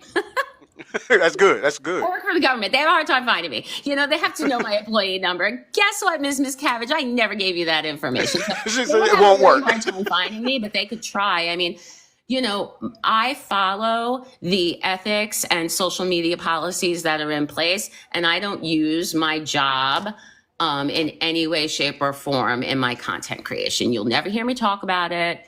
You know, offline, I would tell you what I really did, no problem. But It's yeah, not they the did. She online did stuff. threaten to do that. That's true. That's crazy. The fact that she would do anything like that. Like I said, it's at a point now where we've crossed from social media into a whole different realm of personal space. And I was also told that somebody called her job on her to complain about her. Um, and I would never do that. I don't even remember the company that she works for, really. So that's not something like, to me, you can fight on social media all you want, but don't take somebody's livelihood. Like, I got a family to feed. Yes, absolutely. my husband is on Social Security disability because he's a hero, not because he's a bum, Miss C. Wow, this lady, yeah, we definitely need to know her so we can block her because Yeah. what I feel like she is a and I'm gonna get to my question, but I wanna point this out. She seems like the work that she says she's out doing, she's lying about that. It's false. Like she's not here to help people. No, You no. And I understand? really believed that she was in the beginning. I don't know if she got greedy or if it was all just a game from day one. I'm not really sure about that. And I got to be honest with you, Mr. B, I haven't really taken much time to think about it because I really don't care what the motivation was. It happened and it needed to stop, Hey man, I agree with you on that you point, know? and not mad at you about that, and can't blame you for having that mentality about it because you are here out of the pure kindness of your heart to help. So it's she's already proven to you that she's not on the same path that you're on. So there's no point Exactly. in even giving it energy. Now let me ask you this because you're saying you woke up and these people were bashing you and slandering you and everything, right? Did she have those people do that? Oh, yeah, it was a group live. It was a group live, and everybody was in boxes. People I never even met before on this app.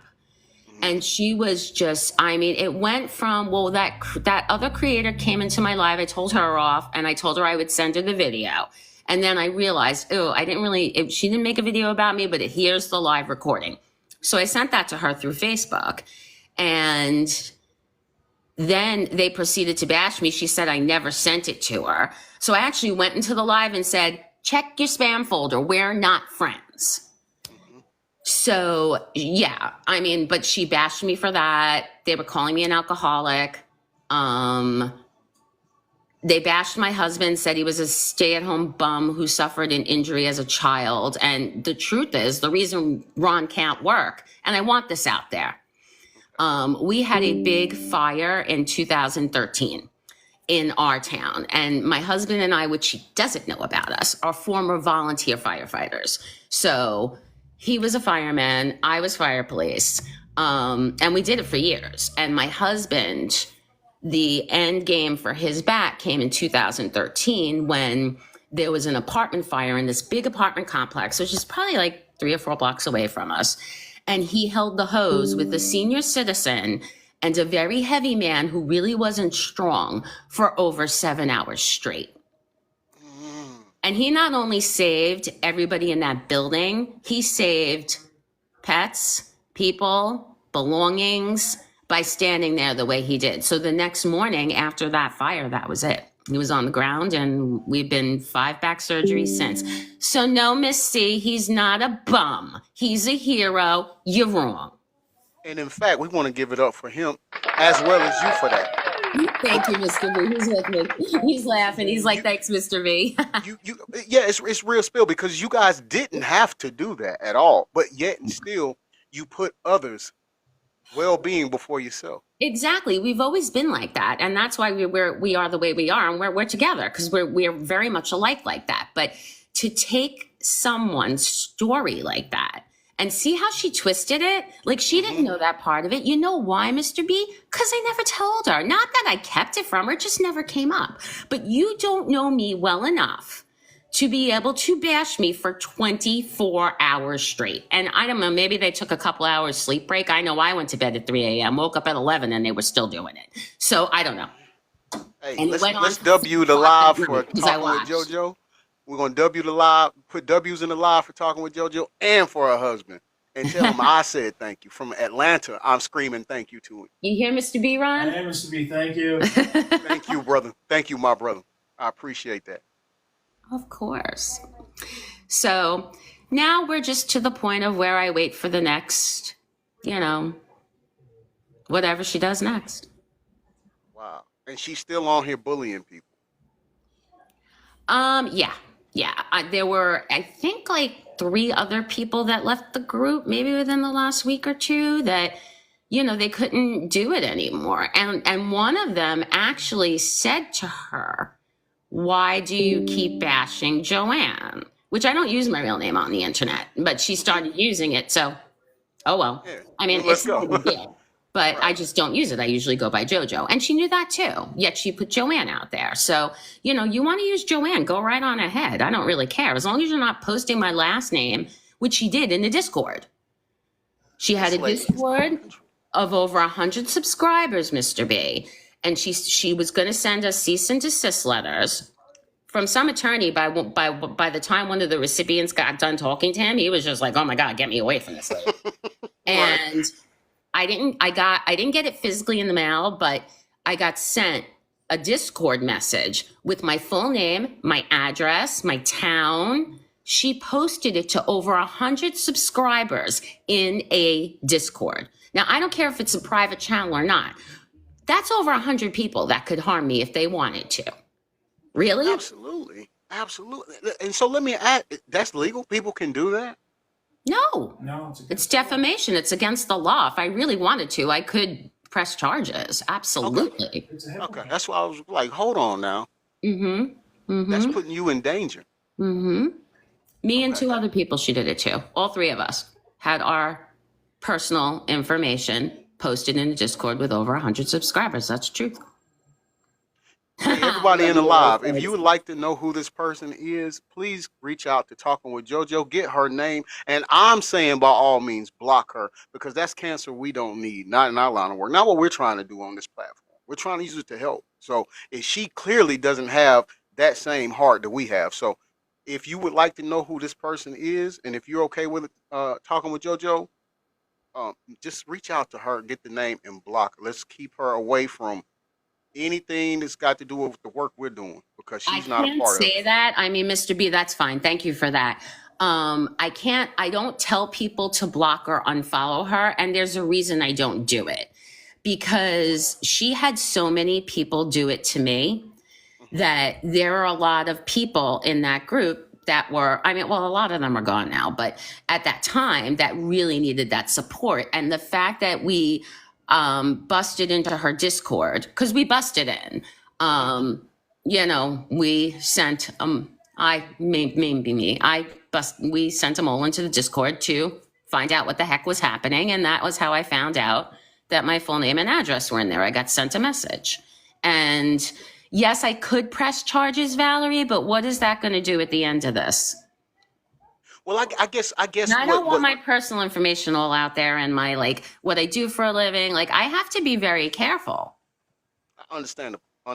And but the reason why I said that is because I feel like if people are going to her, they're in need of help, and they're looking for a source to let this out, a release, so they don't hurt themselves. And she turns around and does this kind of thing. Bestie, is she really good for people? No, she's not. But, you know, still, like I said, you say it, I'm fine with it. I had just promised that I wouldn't follow in her footsteps that way. I never blocked her. I still don't have her blocked. She blocked me. Right. Yeah, I don't have her blocked. I said I unfollowed and unsubscribed. I don't have her blocked. She blocked me. When I tell you, Not I that love I you. care. It's just I love you, like the purity, because my first thing, and I'm telling you, I would have blocked her immediately, but that just goes to your character, and that's why I love on you so much from afar. Like, It you are hurt. definitely a great person. It hurt. Like, there was creators that I was close to that because she told them to, they just hit the block button. And I'm like, and I'm thinking about it. And I'm like, you know what? I can't get too upset over it. Number one is social media. Number two, I did it. I know how they feel. So anybody that leaves that closet, even if I didn't like you, because there was a couple of people I didn't like in there, I'll be honest. Even if I didn't like you and she hurt you, I'll still protect you. I will still do this. I will still talk about it. I have no problem talking about it. You know, and I've told people that if they leave, if they choose to leave, no matter if I had an issue with you or not, you are automatically forgiven, and I will do whatever I can to help you. See, that's why I love it. I love it. Let's give it over talking with JoJo, man. Like, that takes. Oh, and she called me a mediocre creator. My videos were boring. My lives were boring. I see different. I've been in there. Well, okay, so I'm glad you brought that up, because now, was she getting jealous of She says I'm followers? jealous. It's me. I'm the jealous one. Well, I mean, she has about 4,000 followers more than me, but like, I was never jealous over it. At one point, she twisted around something that I said to her in one of those lives. I said to her, "Girl, you're building an empire. I'm so proud of you." Mm-hmm. And she made it sound like, Thank you, Marie. she made it sound like I was jealous that she was building an empire. Like, she twisted it in such a way. And I was like, that's not even how I said it. Like, she just takes whatever, and it's mind boggling. It reminds me of my first husband, because he was so nuts. He used to make me think I was losing my mind. And I'm like, She said, "Is it me? Is it really me?" Is it I was me? with me all day. Did I do it? Yeah, I get that. But look though. Even though she may have had, Thanks, or Marie. may still have, far more followers or whatever than you have, that doesn't mean that she still isn't jealous, because the content you inspire me. Well, you inspire me too.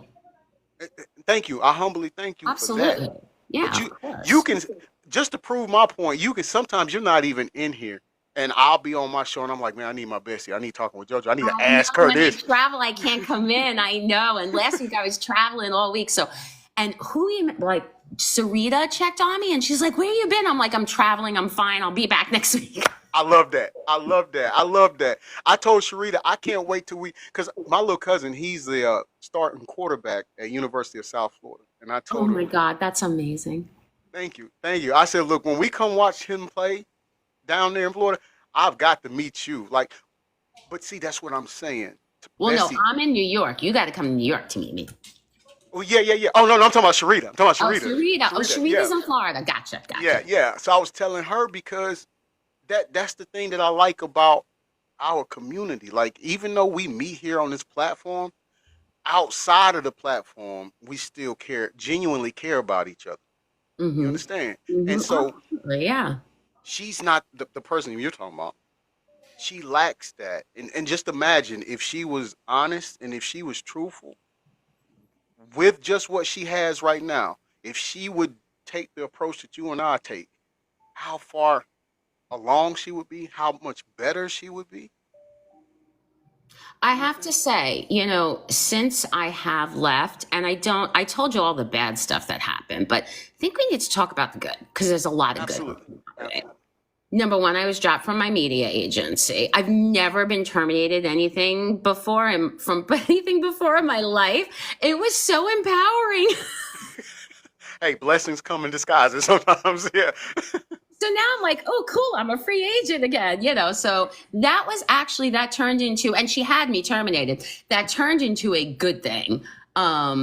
Because it brought it, I don't have to worry about, you don't have the pressure of being part of that media agency where you have to do all the hours. They were pressuring me to battle. I don't really like battling. So it really helped me to really re-gauge my focus on what I do and where I wanted to be on this app and beyond this app. So the good things that came out of it is I made friends like you.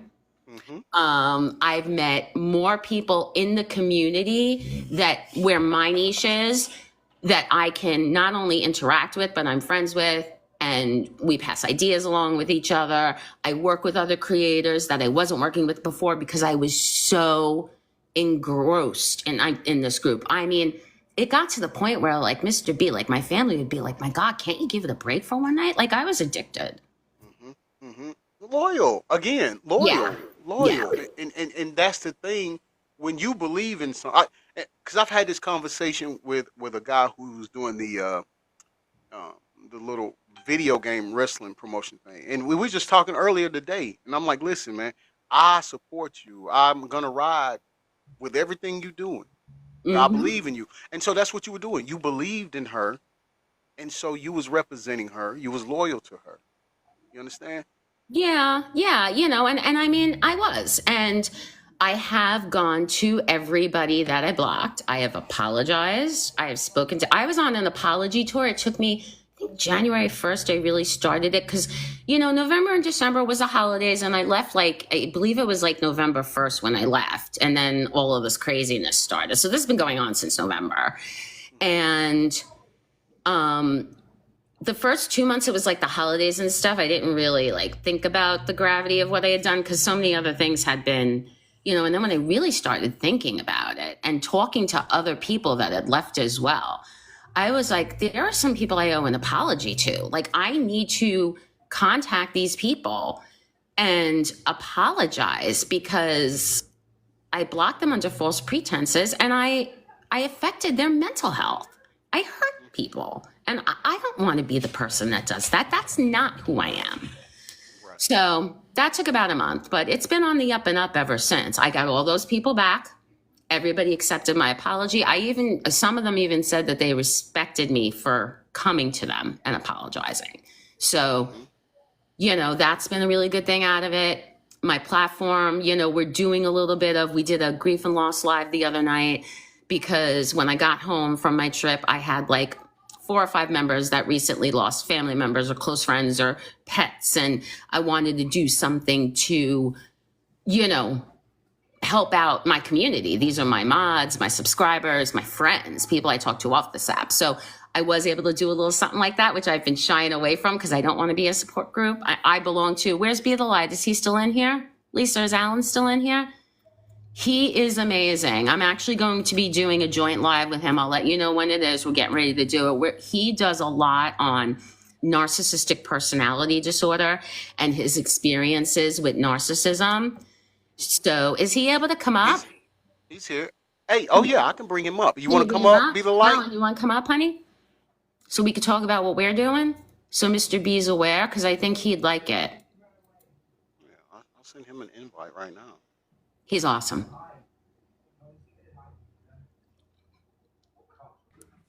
Hey, honey. Hello. How are you? Welcome, brother.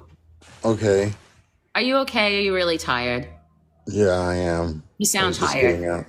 Yep. Yeah, I had We're a not long going to day keep you yesterday. long. I know. I heard. He works a lot, Mr. B. So this is Mr. Breaking News, Alan. He is the Joanne down in Atlanta, pretty much. Him and I, we cover a lot of the same stuff. We do it differently, but we really appreciate each other's work, and he's absolutely amazing. So when I was going to talk about the Cupcake Chronicles, he was the person that, wanted to take it on. But I really wanted to get you up here because we are going to be doing a live together. It's going to be a joint live, and I'll do most of the talking since he just woke up. And we're going to discuss communal narcissism. Because in all of my research about what happened to me, that's the best definition for this group I could describe. So, Alan, I don't know if you want to say a little something to that, but if you want to, it's fine.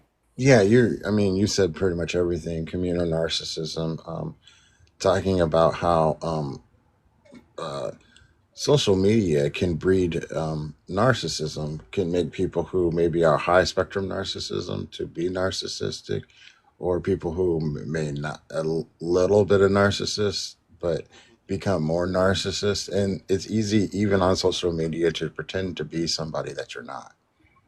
A lot of times you can find that people who have a lot of friends are actually sometimes the most toxic people. I used to think coming on social media, you'd be like, oh my gosh, this person has 20,000 friends, followers. And you're like, oh, well, they must be a good person. That's why people follow them. And it's not true at all. Sometimes people with a little bit of followers are actually the nicest people. They may be reserved, maybe to themselves, In real life, they may not, but on social media, they may be tired of people's garbage, So they have very few friends. But I find it's fine. Lots of different things. The Dr. Jekyll, Mr. Hyde is one thing that I find too here, where people get on, pretend to be someone while they're on, and then when they hit the off button, they're somebody else. Also the negativity, not just the trolls, but you have people who are almost just as negative, real life creators, who are just as negative as the trolls are. Yep. You'll find that people who dislike you or feel like they're jealous of you or whatever, they'll start a rumor and they'll take their friends, and their friends will go in your live and try to destroy your lives too. Yeah, that's happened. Like, I've had people come into my lives, make fun of my teeth, tell me I was bald, stupid things, like not even anything that like it would even really hurt me in some way. It's kind of like, ew, you know what I mean? But yeah, just weird stuff. It's like social media gang mentality. Yeah. And it hurts, it hurts people. And if I wasn't as tough as I am, because I'm pretty tough, I have a thick skin, I can take it. But there are some people, and Alan and I have talked about this, that, don't have that strength to not let it get to them like that. To not be able to go back to their everyday lives. And that's why we're doing this, because in looking at this, I brought it up to Alan and I told him, I think this is my experience, and he agreed. Yeah, I think I did a live a long time ago, and I'm going to do one again about with anti-bullying, about how there has actually been people who were live creators who all of a sudden they're not with us anymore.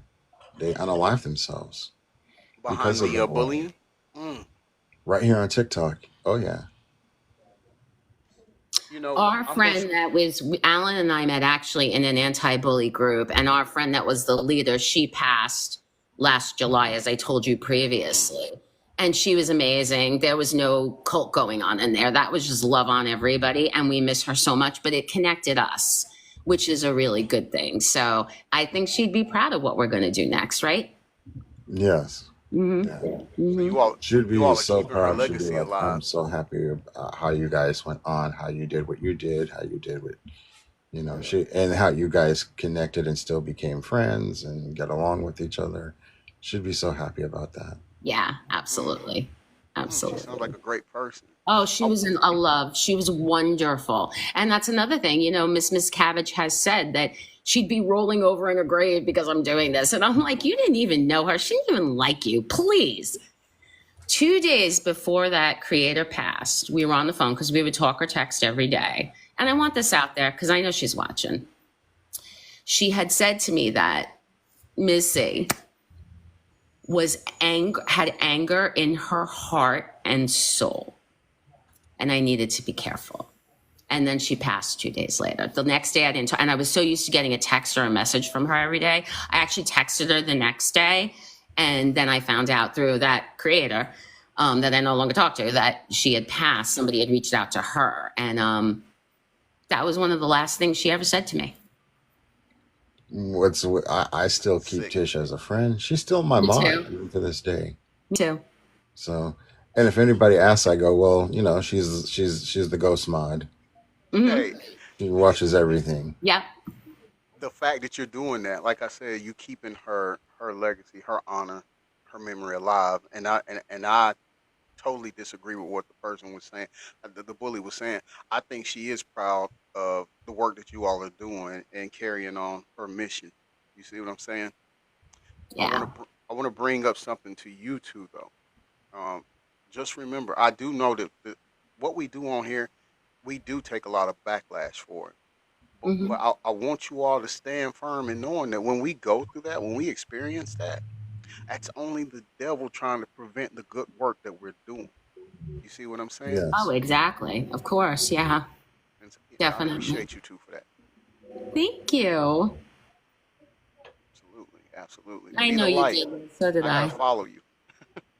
Yes, yeah, definitely. He's wonderful, and his lives are wonderful. And he does something that I wanted to happen in the other group that didn't. He lets people speak. Hmm. He doesn't turn it around to his situation. He lets people speak. And then when they're done, he'll say, I experienced this. I experienced. That's when you bring up your situation, Hmm. and Alan does a really great job at that. So I love it. definitely. I love. So do we say Alan or be the light? Which one do we? Oh, I'm sorry. I always call you Alan. Alan. She always calls like by my real name. Okay, okay. See, well, you may or you may not know. And I think because I do that, I help a lot of people in toxic situations. I think I mean I've been doing this for a year and 5 months on TikTok, and within the year and 5 months, I've helped about 5 people out of DV situations to get out of their place. And I'm not even a DV advocate, but I also help people, who are homeless. I've, cashed out people money who needed, a hotel room for the night and then food and helped to get into a homeless shelter, after the night was over. Um, and so I've done a lot of good work in helping people through the years, and not only just that, the physical stuff, but also the emotional stuff to help people, um, you know, help them to go through the trauma of their narcissistic, abuse. They're like, oh, I've gone through this, and it's like, yeah, I talk about my experience and how I went, but also too, I also because I help, I also when I also breed a lot of people who can pretend to be my friends and end up being toxic themselves. They may not be narcissists, but they're toxic themselves, and it's like, oh my gosh, um, now you're joining another toxic group or another person to try to beat me down too as well. But Mhm. I try and I learn from the different advocates to what should I do in this situation if this is or if this and this is happening or somebody with this and this, and that's another thing too, I guess, because I have different friends who are advocates too as well. I have friends who are DV advocates, homeless advocates, men's rights advocates. I have all different friends, and you have advocates who don't even like each other, and it's like, but we're all on the same team. Right. The way I always picture it is when you go to a hospital, everybody in a hospital, all the doctors and nurses work together. But you have, head doctors, neurologists, foot doctors, pediatric doctors, children doctors, right? And I'm just like, we are, we're like a hospital to bring people in who are emotionally, you know, they're not physically wounded, but emotionally wounded to help come and bandage them up from their emotional wounds. And it's like, you know, I've seen it everywhere as social work, as an ex social worker, you know, people, therapists who might not like another therapist the way they do, but I'm like, what they do works. I mean, not like their personality, but what they do is helping their clients, or this one. And it's like, oh my gosh, you guys, you know, some people, I call them adults in children's body, you know. That's fair. It's That's like, fair. what? No. If we can all just work together, and I know I do not have all the answers, and there are times where it's like, I can't help you in this situation, but I know another advocate that can help you in this situation who specializes in it. You know, it's like, I the same way. Again, I look at it. It's like, hey, I specialize in narcissism and homelessness. Well, it's like, because I experienced both. You know, being homeless and in a narcissistic abuse, and it's like, here you go. And being an ex social worker and an ex case manager. Now, I may not be a psychologist, but I've experienced it, and you know, and so I'm just like, well, I also probably experienced abuse, online abuse too, as well. But I'm just like, hey, you know, a neurologist goes, you know what? I know everything about the mind. I may not be a heart doctor, but you know what? I know a surgeon who's a heart doctor who can help you in this situation, who can do this and help you in that situation. So I help both men, you know, in DV situations. A lot of people feel there's like, men go through DV situations. I'm like, yes. Men go through narcissistic abuse. I'm like, yes. Where do you think the men get it from that abuse these ladies? They get it from their narcissistic moms. Well, their moms are narcissists and they're ladies. So, you know, it's like, um, and it's like, because I don't discriminate, I'm not into the whole battle of the sexes or race or this or thisism, or you know, or I not into against being in the LG. I get along with everybody, and it's like, oh, I guess that makes me a big target, you know, because it's like, you have to choose what's you should only help these people, or you should only help men, or you should only help women, or you should only. I've had people say that, and it's like, you shouldn't help any woman out of a DV situation because you're a man. And it's like, what? I don't think so. I should help anybody who is a victim, and who is a victim should be helped. I'm into helping victims, you know, regardless of sex, creed, race, color, age, religion, you know. So And you're right. So when I found him and he started his room, it's like, it's exactly what I was hoping for in the former group I was in. And he does exactly what he says he does. There's no, you know, there's not, oh, we're going to battle. You know, you go into that room and it's, no, we're talking about this today. He did the 7 stages of grief last week. It was excellent.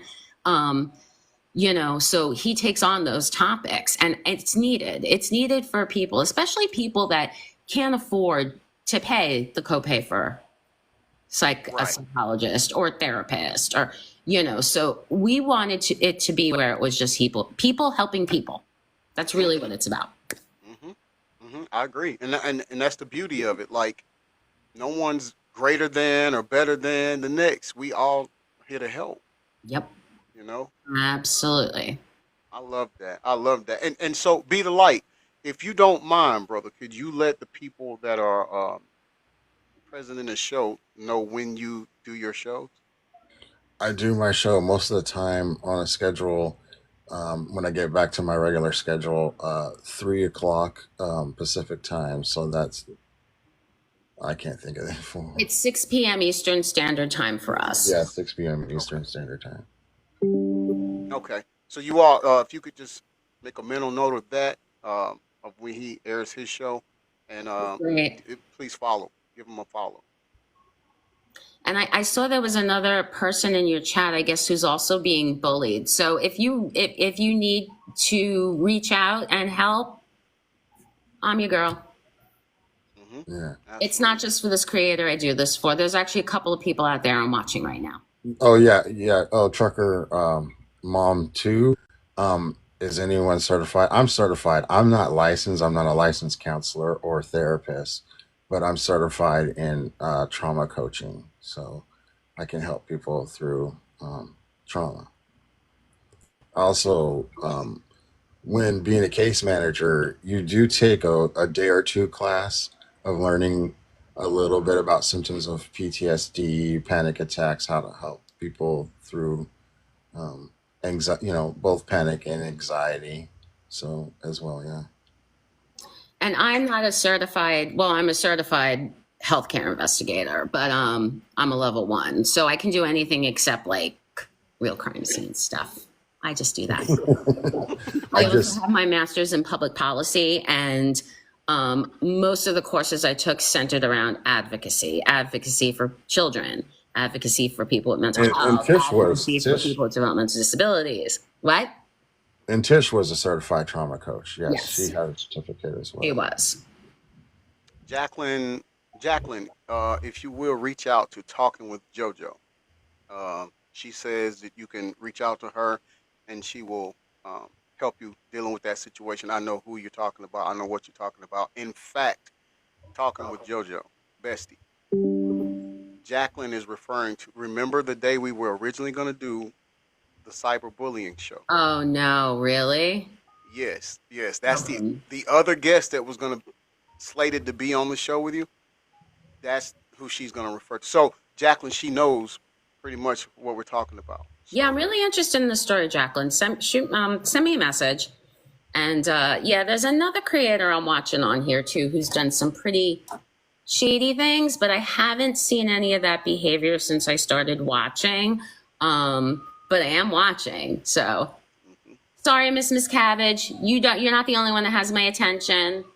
And trucker mom, most of the people that I work with, they're already in therapy, so they get diagnosed by the therapist, and then they tell me what their diagnosis is. So and then again, even on TikTok, if you are a psychologist or a therapist, you can't even diagnose online. So, um, which is, and so a lot of people, they're already in therapists and they already are diagnosed. I don't. I just work with, if anything, more work with the tools that the therapist gives them. So, you know, it's the same thing. It's like you can work at a gym and not be a bodybuilder, but you can Mhm. be thanks.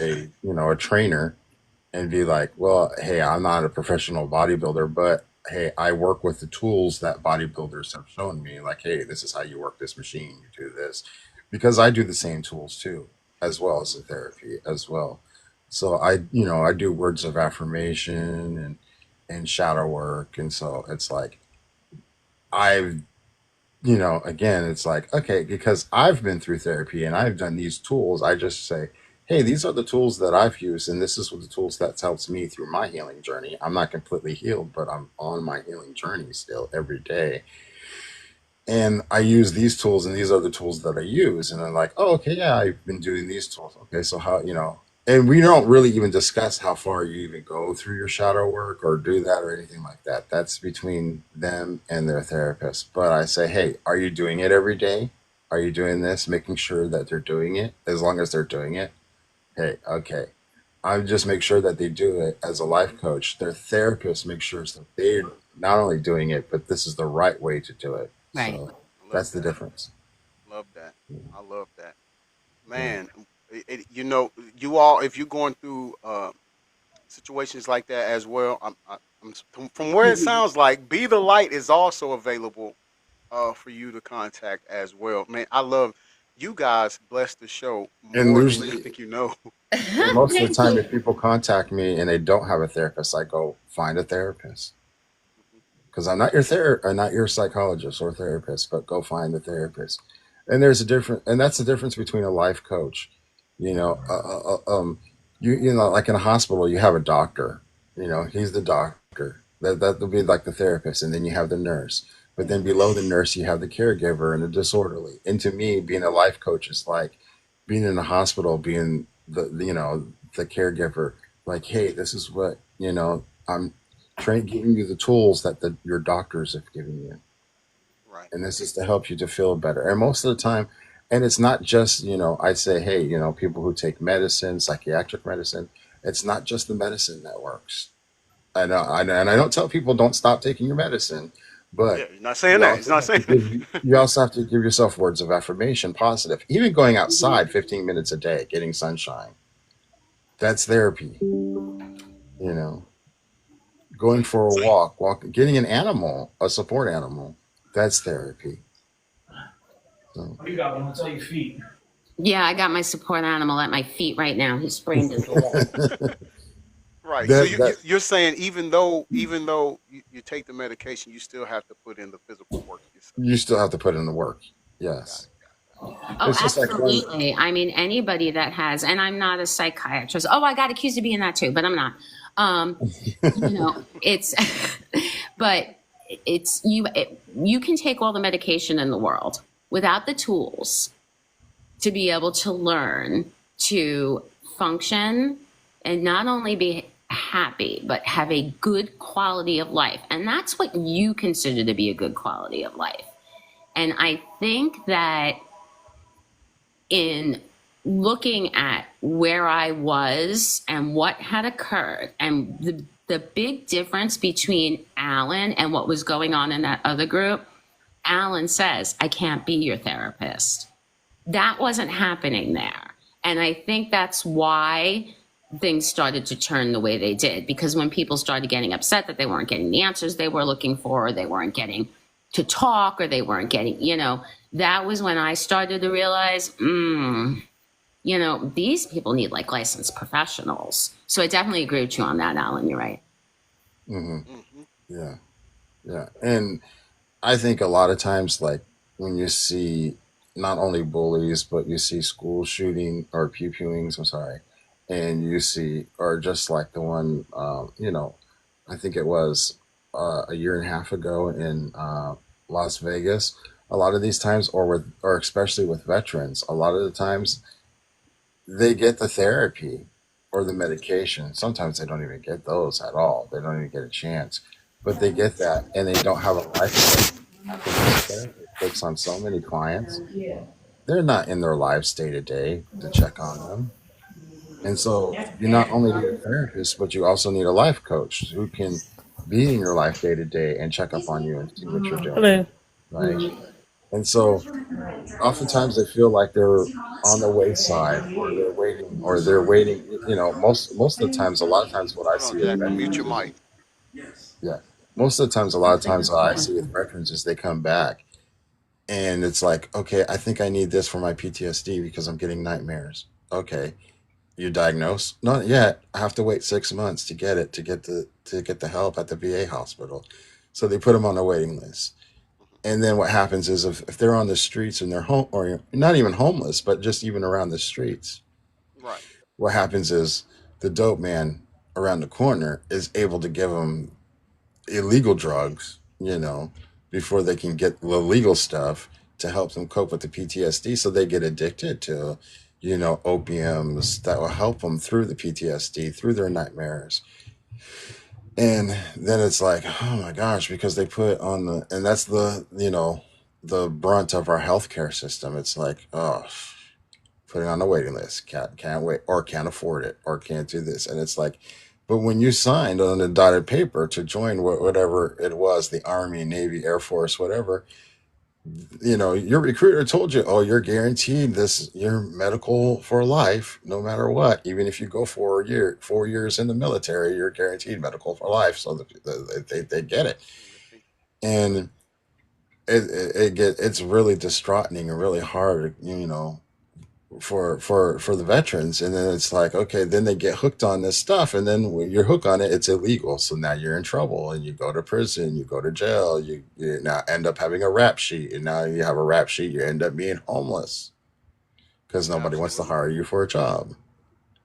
Absolutely. And And so, that doesn't help anybody. It's like pulling the proverbial rug off from under them, and that can cause them to spiral downward even more.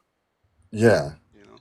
so you're dealing with those situations. And then even if they're in, the VA hospital, even if they're in, the therapist can only see them one time a week.